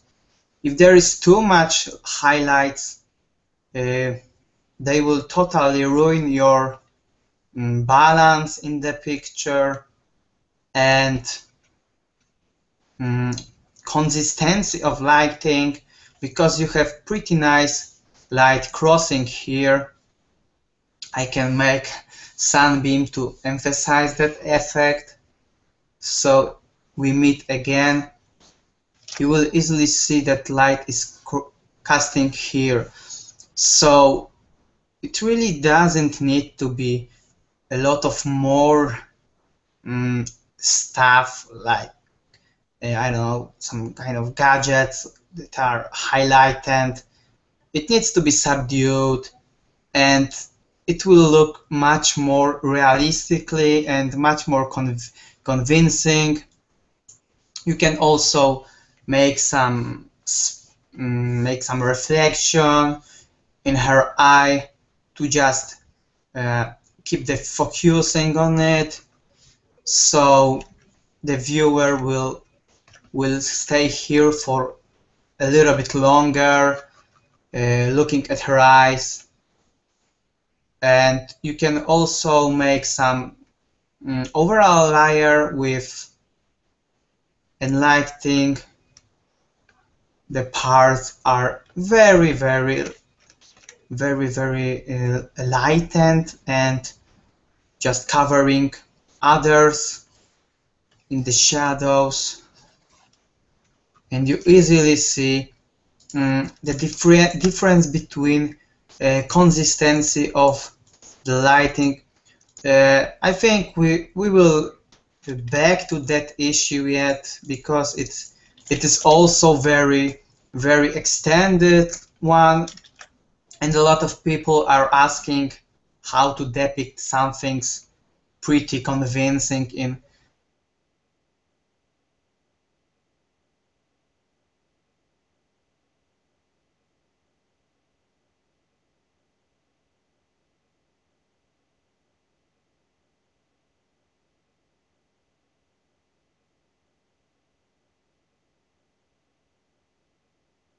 Hey guys, Darek was probably kicked off, so let me just call him, or I hope he probably already knows.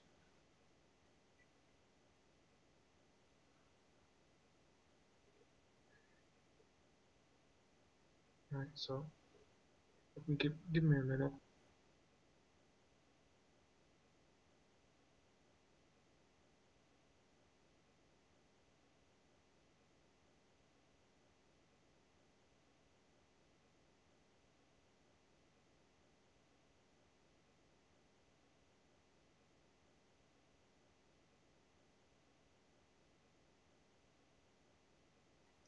Right guys, sorry, he's coming back, so 1 minute and he's back. There we go.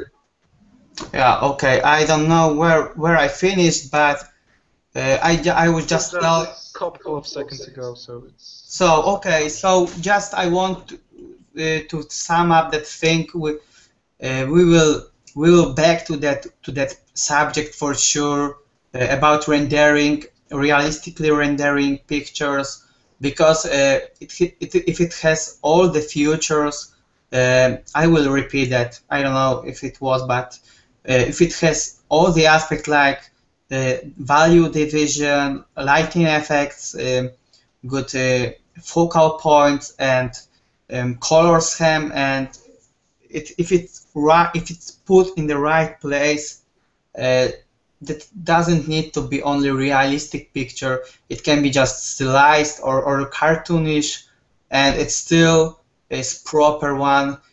So the rendering will be also good divided and put into that picture. So I think I will back to that subject in the next sessions.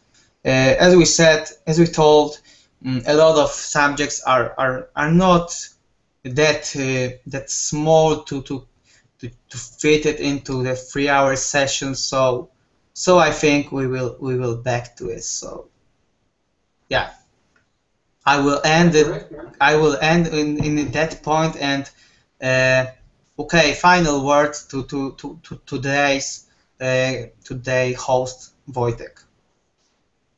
Yeah, all right. So I have found this portrait of Tycoon Marcus Scott, and the question is how to make a cartoony painting realistic. So, okay, let me take it, and I think I can give you some tips on that.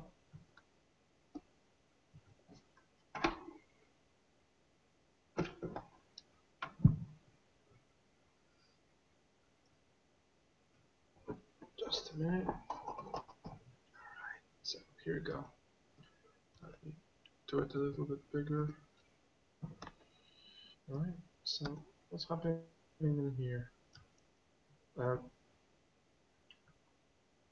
First off, the proportions are spot on. They're really good. Like you see, I'm flipping horizontal, so eyes are nicely placed. They're really proportions are, I think, just perfect. And even though it's hard to paint smile, it's pretty nicely painted in here.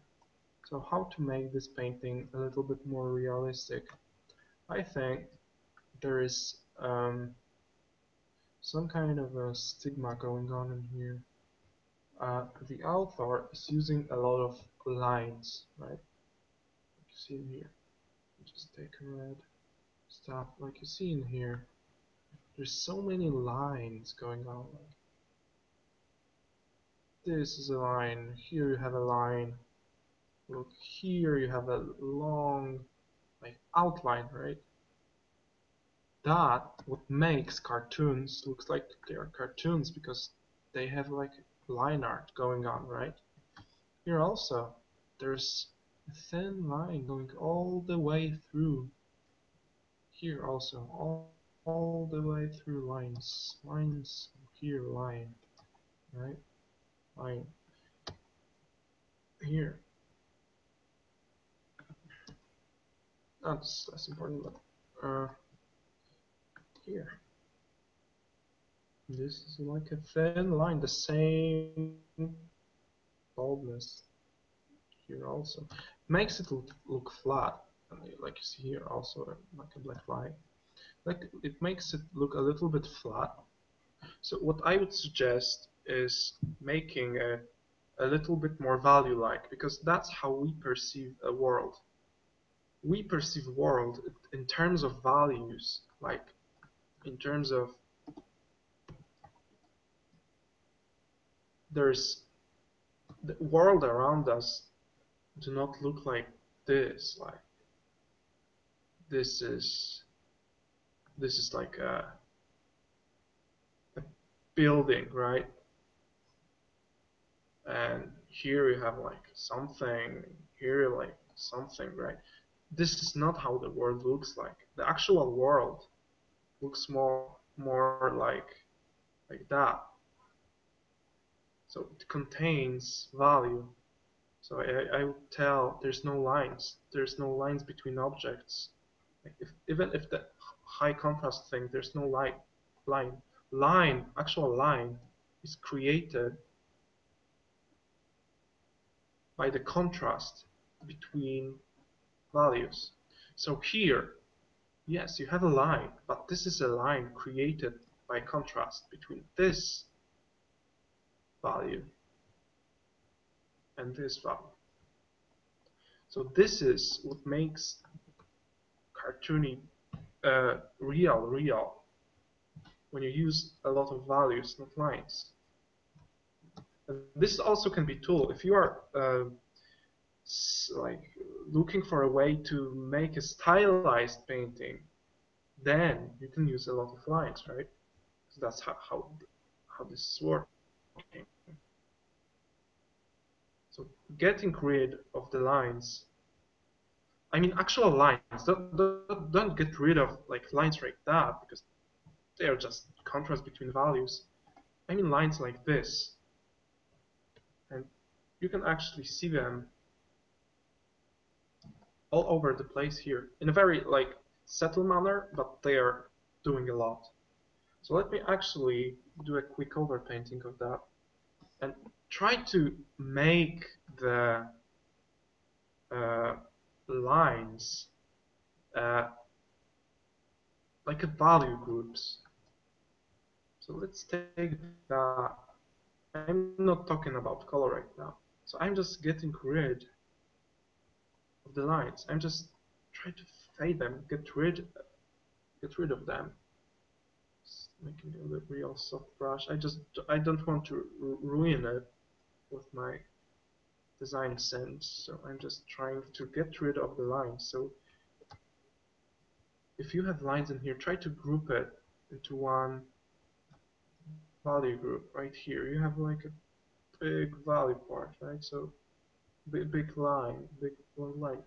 You can break it and suggest that there's a shadow behind it, and you don't have to tell what exactly is happening in the shadow. You can lost it in there, but get rid of that. These lines going around everywhere. It will give a much more natural look to your work. So for example here you have like a very thin line going on. What about doing it like a stroke? Apply a stroke over a stroke and then it will create an effect of a painting. You think too much in terms of line. Also in here, there's a little bit too much lines going on. Don't be afraid to lose your edges a bit. I know that you shoot for very realistic kind of a painting, but actually you would be surprised how realistic can painting look, even though it has a lot of lost edges. I do not try to lose them right now because I know that's not the style you were shooting for. So actually I'm sharpening a lot of edges and getting rid of a lot of lines that you were put in, especially here on her mouth, right? Let's try to make it a little bit more like value. So getting rid of the lines, these outlines around the objects that are a little bit darker on the border.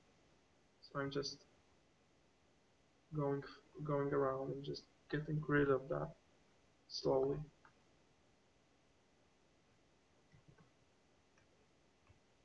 The way I paint is paint with a lot of lost edges. So my first instinct is to lose a lot of edges, and what it gives me power to place a hard edge somewhere, right? So if I have a piece that is very lost edgy everywhere, it gives me actual power, and I can put more emphasis in the areas where I can put a hard edge on, like that. Here I will put a hard edge, so here.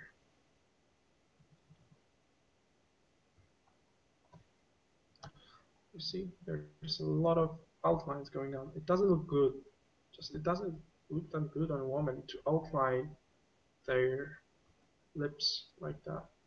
I've even lost an edge in here a bit.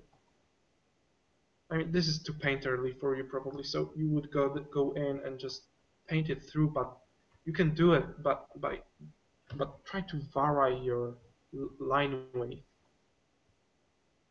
You can of course do that, but if you try to vary your line weight, you will get much more subtle and real effect. You will actually be simulating how the human eye can perceive things. I would also get rid of these wrinkles. They're making her a little bit older than I think she is. So maybe a little bit of blending in here would help. Yeah, I think there's a lot of too much hard edges everywhere. So let's take a smooch tool and just blur the areas that I think can be blurred.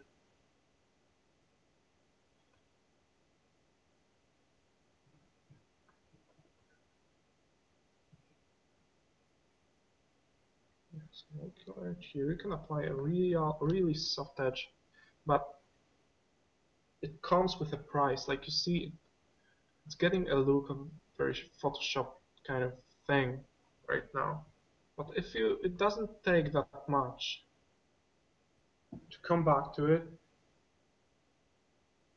and just apply a little bit of a hardware edge here and there.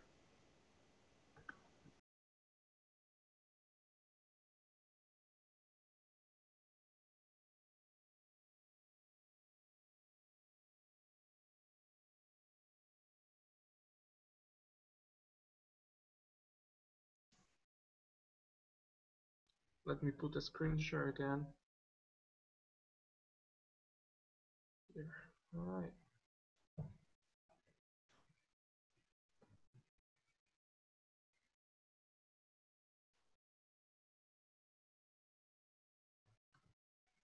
So like you see, I applied a lot of lost edge, soft edge everywhere. Just look very Photoshoppy. But right now I will just take a brush, go in, and just try to pull off a hard edge here and there to make it defined. To simplify these areas of paint into very specific shapes to give me much more solid, painterly, and realistic look. When you resolve your surface and painting problems with grouping your values and paint into the shapes, and if they are attractive, this is like a win-win situation. Let me try to get rid of simplify maybe the eye a bit. Try to put some depth into it. I would, like you see, there's a lot of color issues going on. Like the color is just too flat and boring for skin tone. I would go in and vary it a bit. So actually, let's try to make this eye look a little bit more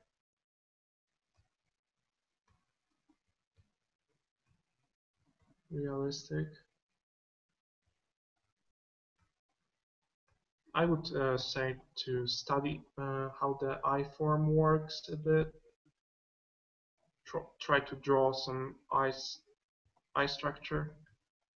It will help you understand what is happening with an eye a little bit better. Let's put a highlight here.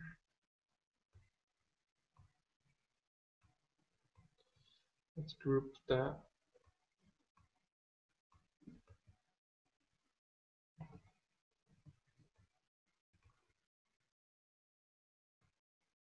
And like you see, it doesn't take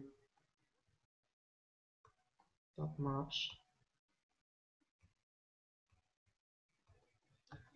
Yeah, so grouping your values, not making them as really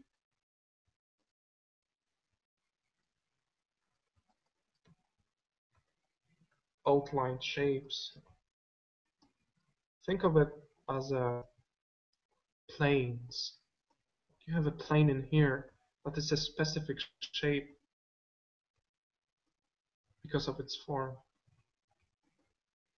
The shape is like that. It means that the form is receding, or it's going up, it's going down. And this is shape doesn't have an outline, right? Just a shape with an edge.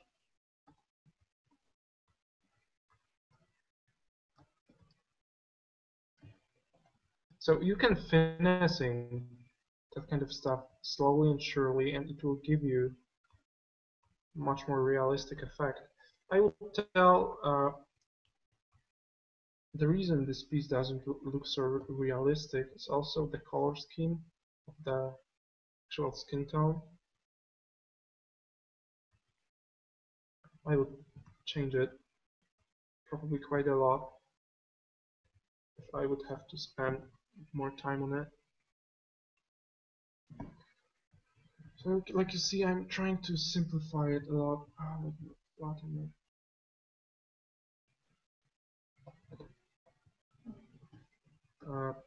Yeah, like let's focus on that part only.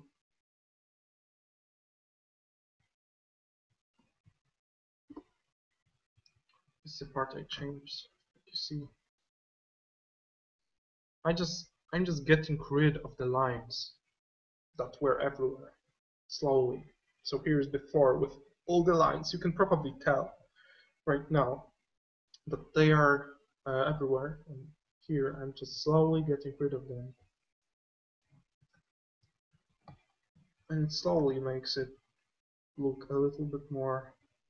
So things in terms of paint and planes. What plane am I painting right now? How is it placed against the light? Is it going away? Is it going forward? Oh, there is a line that's ruining a lot of stuff. Like this line in here. I know this reflected light from her chin. Light is hitting in here and reflecting onto her. It's very important to have it, but it can be much more subtle. You can actually do that kind of light by darkening a bit of her shadow under her lip. Just a tiny bit. It will suddenly appear that her lower lip is also lit by a reflected light from the chin.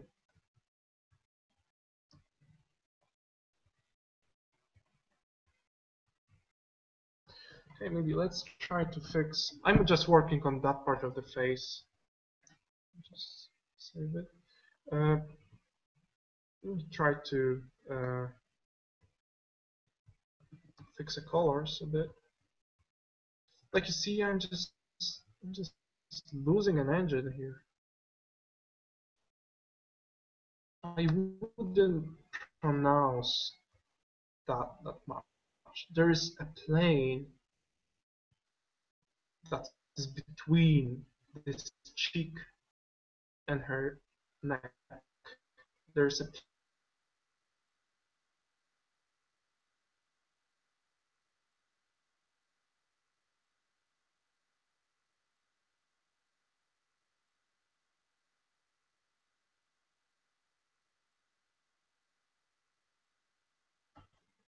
Hey, let's look at the color.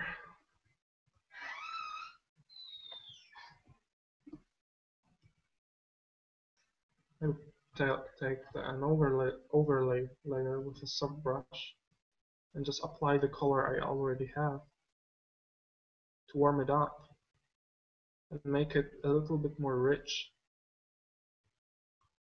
everywhere, right? Just a tiny bit.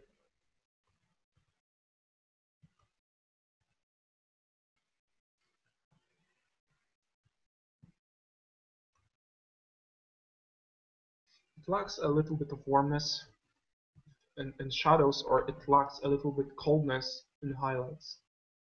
I can do both things. So let me take the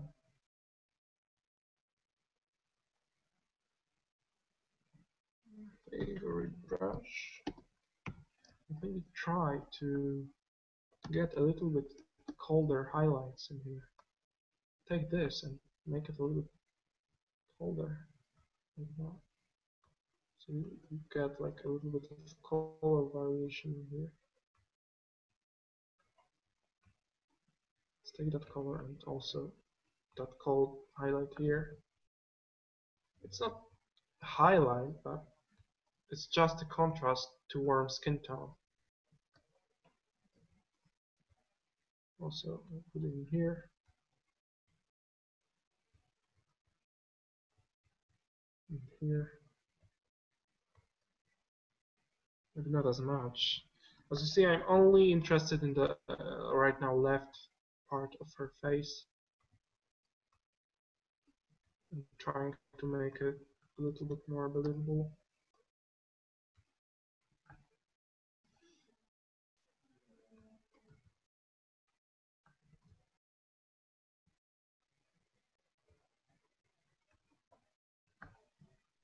It needs a little bit more of the soft edge. I'm getting a little bit more muddy in here. So just a couple of soft edges, and then again coming back with. You can define these shapes more. I know I have a really painterly style, but still you can, yeah, like I'm saying, go back and just do a couple more tweaks with an edge here and there to pronounce it a little bit more.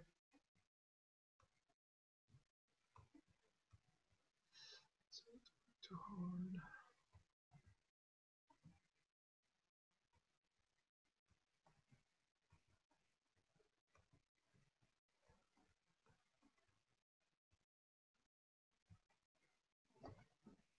And we probably painted from reference, so I'm not staying consistent to that, but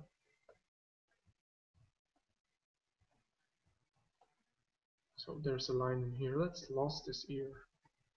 Let's simplify all this hair that you can of course paint realistically without painting every single stuff. You can just paint it in blocks, paint like that, and then decide, okay, this is the point when I want some hair to go through. You can suggest that there's, okay, this thing, that is enough to tell the story of this hair. Couple of strokes on the tone, and it can be enough.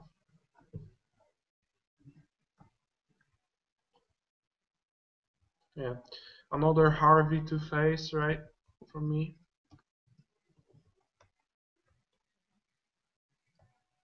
So again, let me just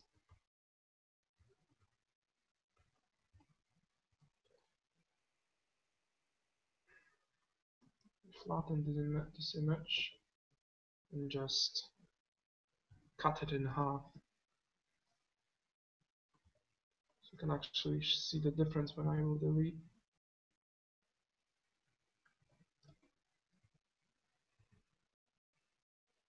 So here's the stuff I changed, like you see.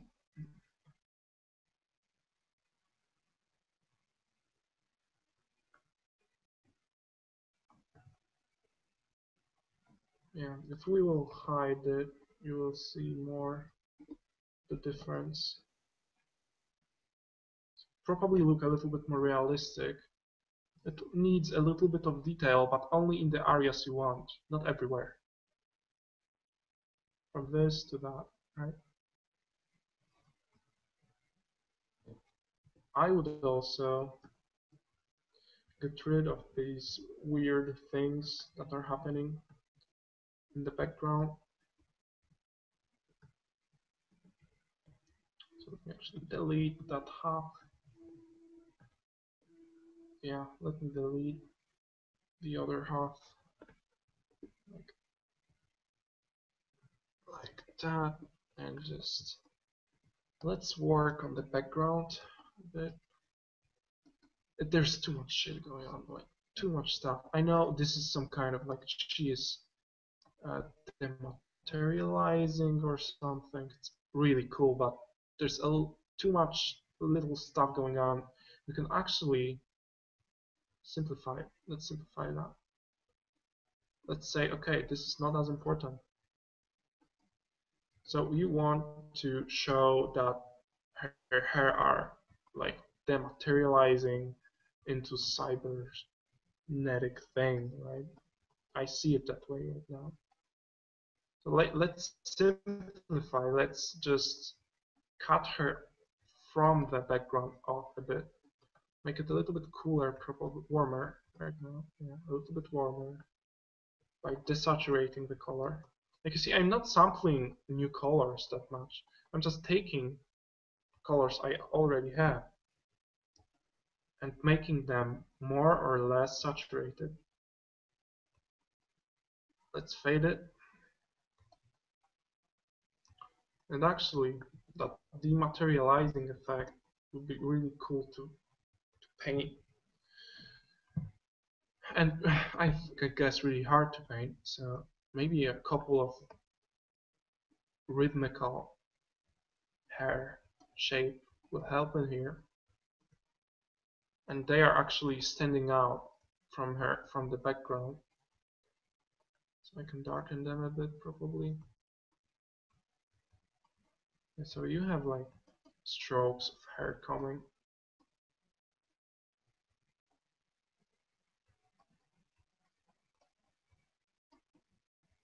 like that. And if she is dematerializing or something, you can start to put some kind of a effects, right? Like there's some kind of thing going on with material, and we can put a little bit of a light source behind, so it actually looks like an interesting color to paint. For example, violet. I remember there's a violet in the background, so let's actually put a little bit of a violet kind of thing going on behind.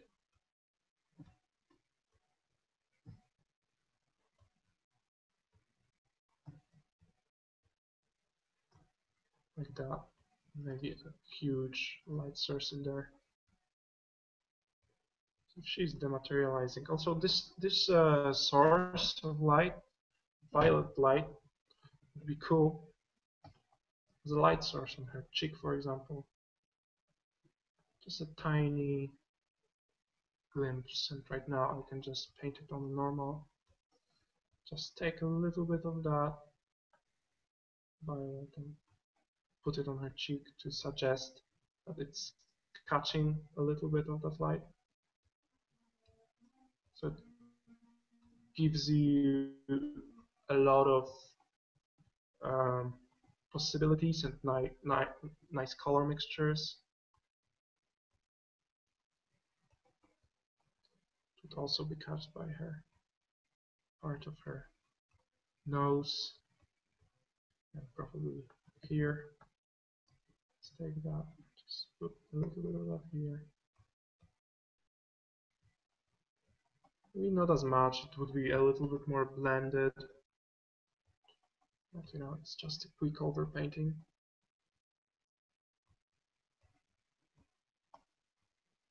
It would be a lot of that color in the shadows.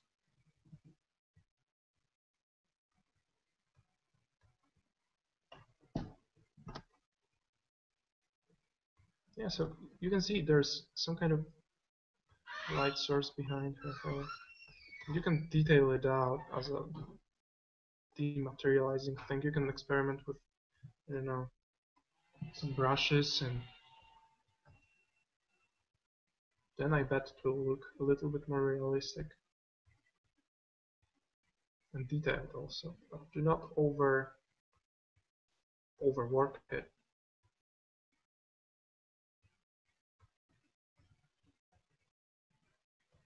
Okay, let's look at the result.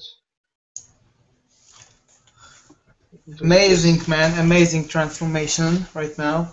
So from that to that, yeah, I just simplified everything and put it more into tone. Huge difference for cleaning the shadows and the skin tones. Yeah, it's just a bit of cleaning up, like you said.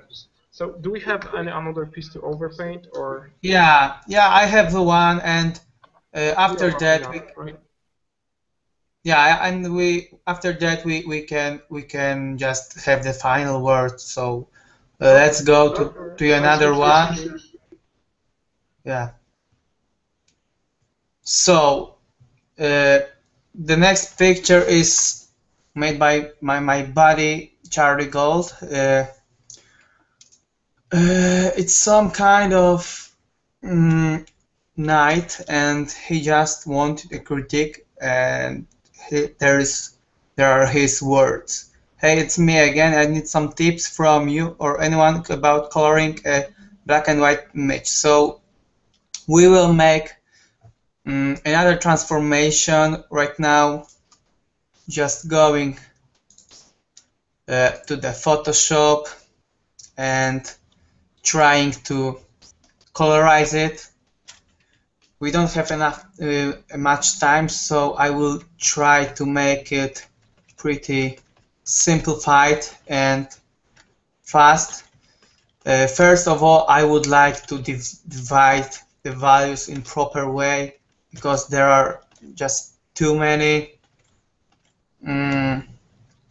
hard shapes and not enough gradation in the halftones, so soft brush and the work on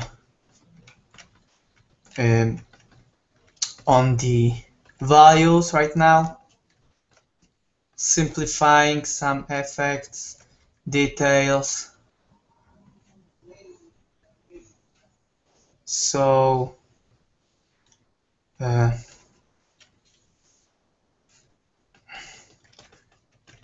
making here and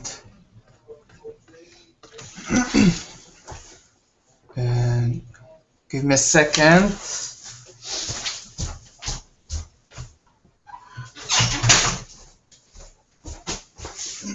Okay, we're back.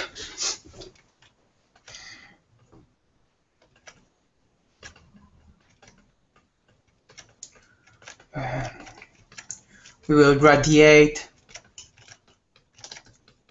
the values because it's a bit too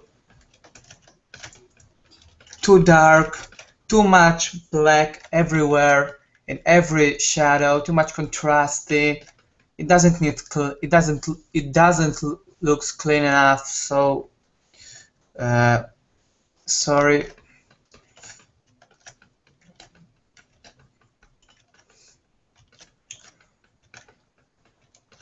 I will make some. Yeah.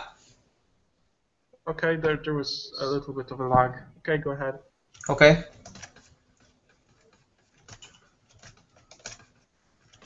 So simplifying all the shapes, all the gradation, cleaning up them,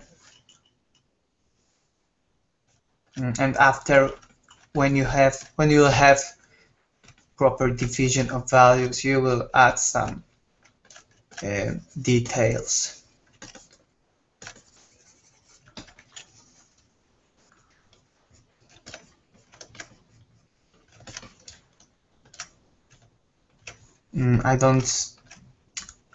I see two different sources of light.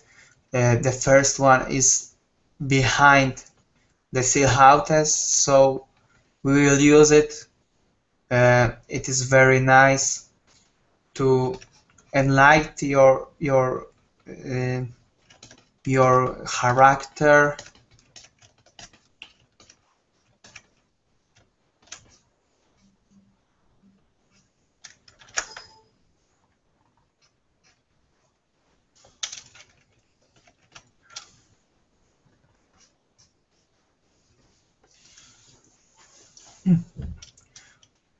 You can easily outline the edges.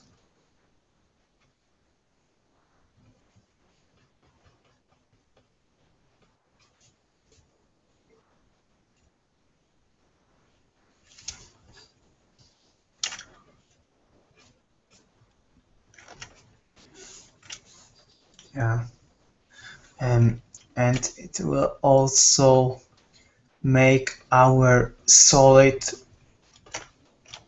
more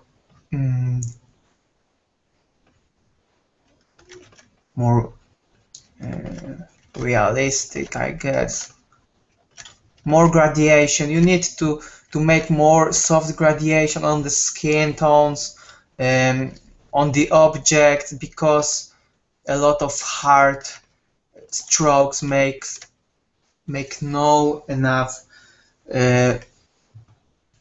enough three-dimensional effect. Make something like that. That lights, pretty simple effect.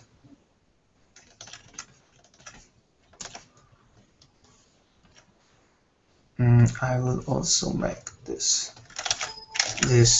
shape a bit more fitted.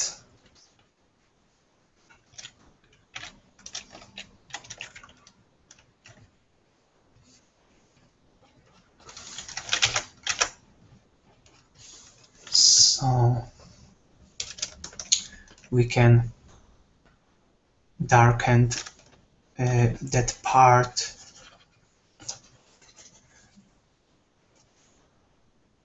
Just to make it more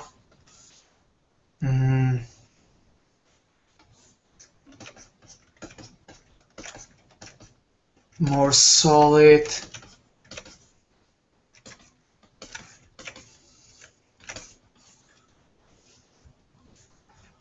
And all that tiny details will be added as the last one touches. So don't make them too many at the very first stages, because you will be missing, and it will easily be seen on the picture that you miss the point of that. You got a lot of the things going on, and overall things need some more space, more I can say it, more calmness, much more consistency right now, but we are still floating around an accurate division of the values.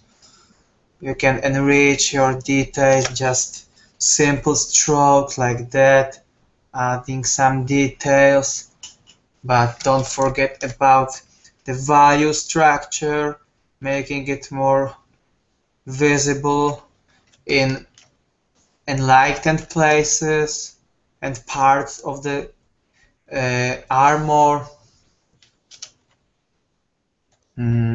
So make very soft strokes when it's needed only.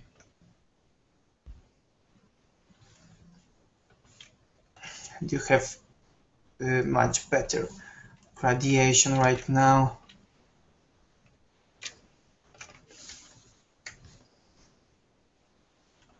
Let's have a look how the solid is looking right now.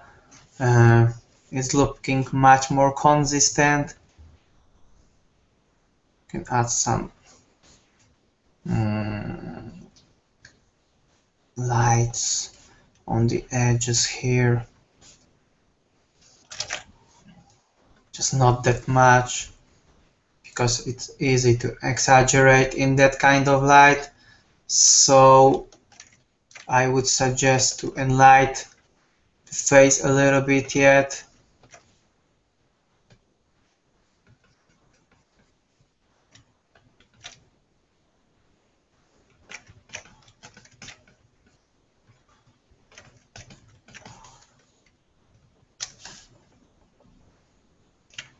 And it will be much more consistent in the values.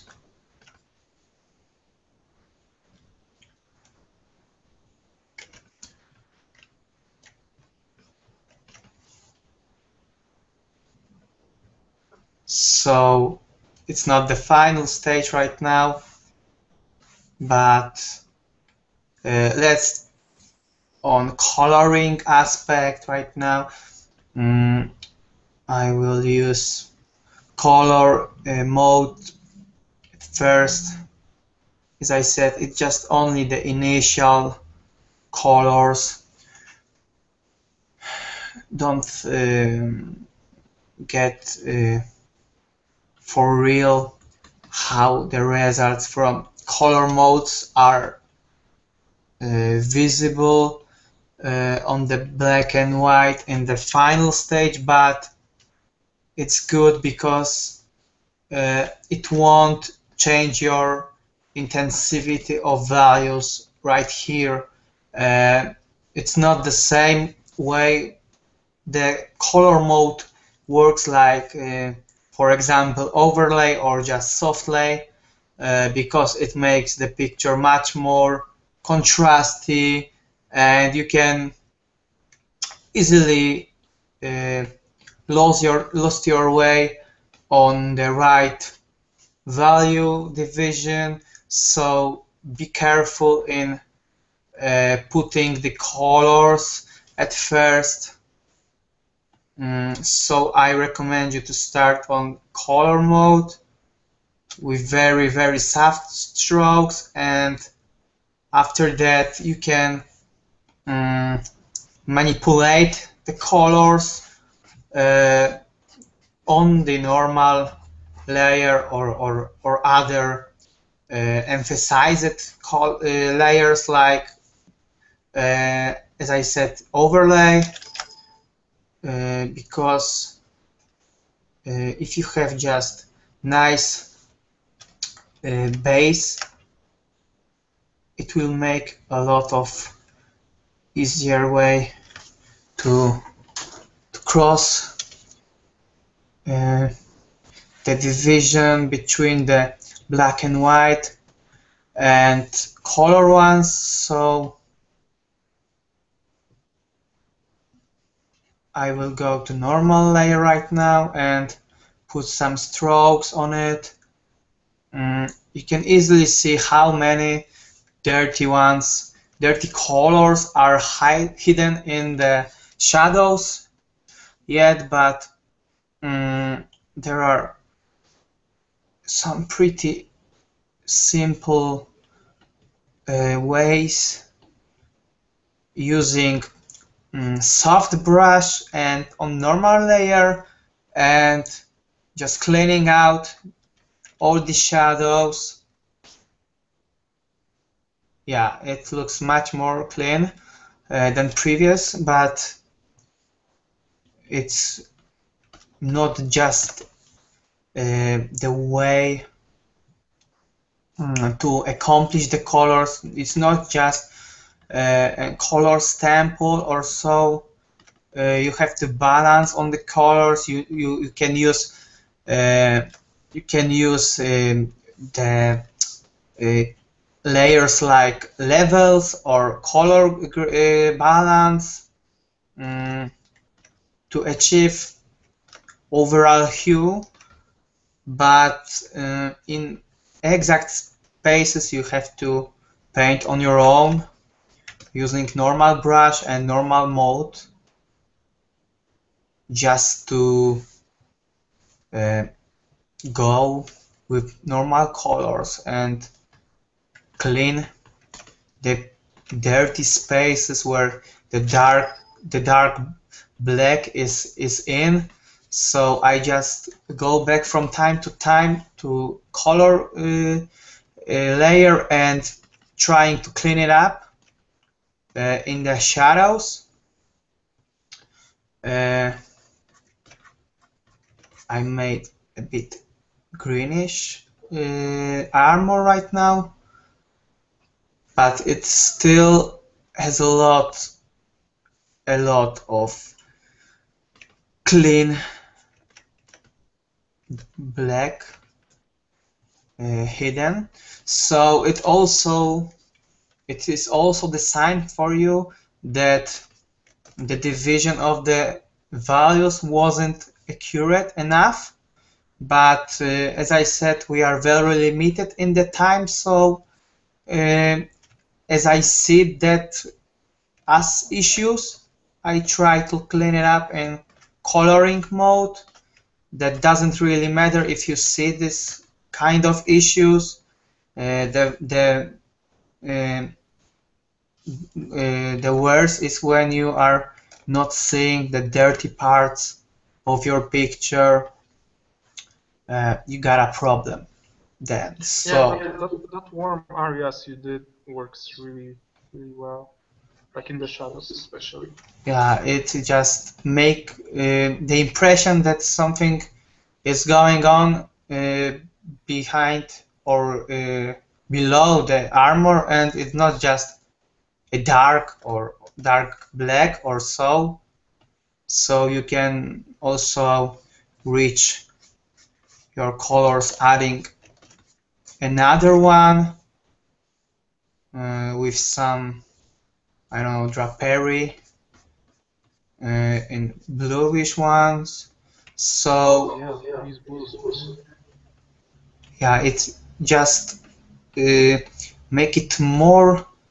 You can almost catch it. You can see the the the value is very visible right now, and it's not another dirty overlay like picture, but it has its own colors in it. So yeah, you can enrich the values and enrich the colors and hues all the time, adding some minor brush strokes with the colors which can be complementary in that areas, and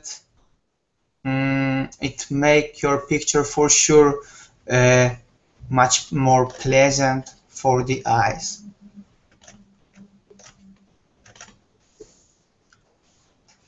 Yeah, I think we are wrapping up right now. It's almost 10. So as Darek is finishing, I will just say a few words that really thank you guys for coming and for submitting your work to the group. Uh, we are just 1,000 members right now, so it's 1,006 members. It was hit, but while we were streaming, so it's really amazing to see that much people interested in these streams. Uh, if you want to see more of these streams, etc., try to spread the word about that. If you have a friend that is struggling or is looking for some help in his art, just tell him about us and what we are doing. That will really help us to spread the word around and make it a little bit bigger thing, which is perfectly okay because it's already a big thing. So I'm really happy that I've been with you guys today. So thanks for coming. And Darek is just on the spree right now. We will upload our PSDs from this session in a minute. So you will be able to download it straight from our Dropboxes. Yeah. I think that's it. See you next week. Not exactly on Thursday, but on Sunday, as usual. Yeah, Wojtek, yeah, I would like to make just a note that let's make announcement about the next session in the 2 next days maybe Yeah. or so. I got a bit sick, and I don't know if it will stop till Sunday. So maybe we will post an announcement in the 2 next days and give you a note when we will meet, and yeah, I think that's it. Yeah. So thank you guys for coming again, and yeah, have a great evening and day Yeah. probably for Thanks. some Thank of us. you. Yeah. Thank you, and keep submitting your work. Yeah. Cheers. Cheers.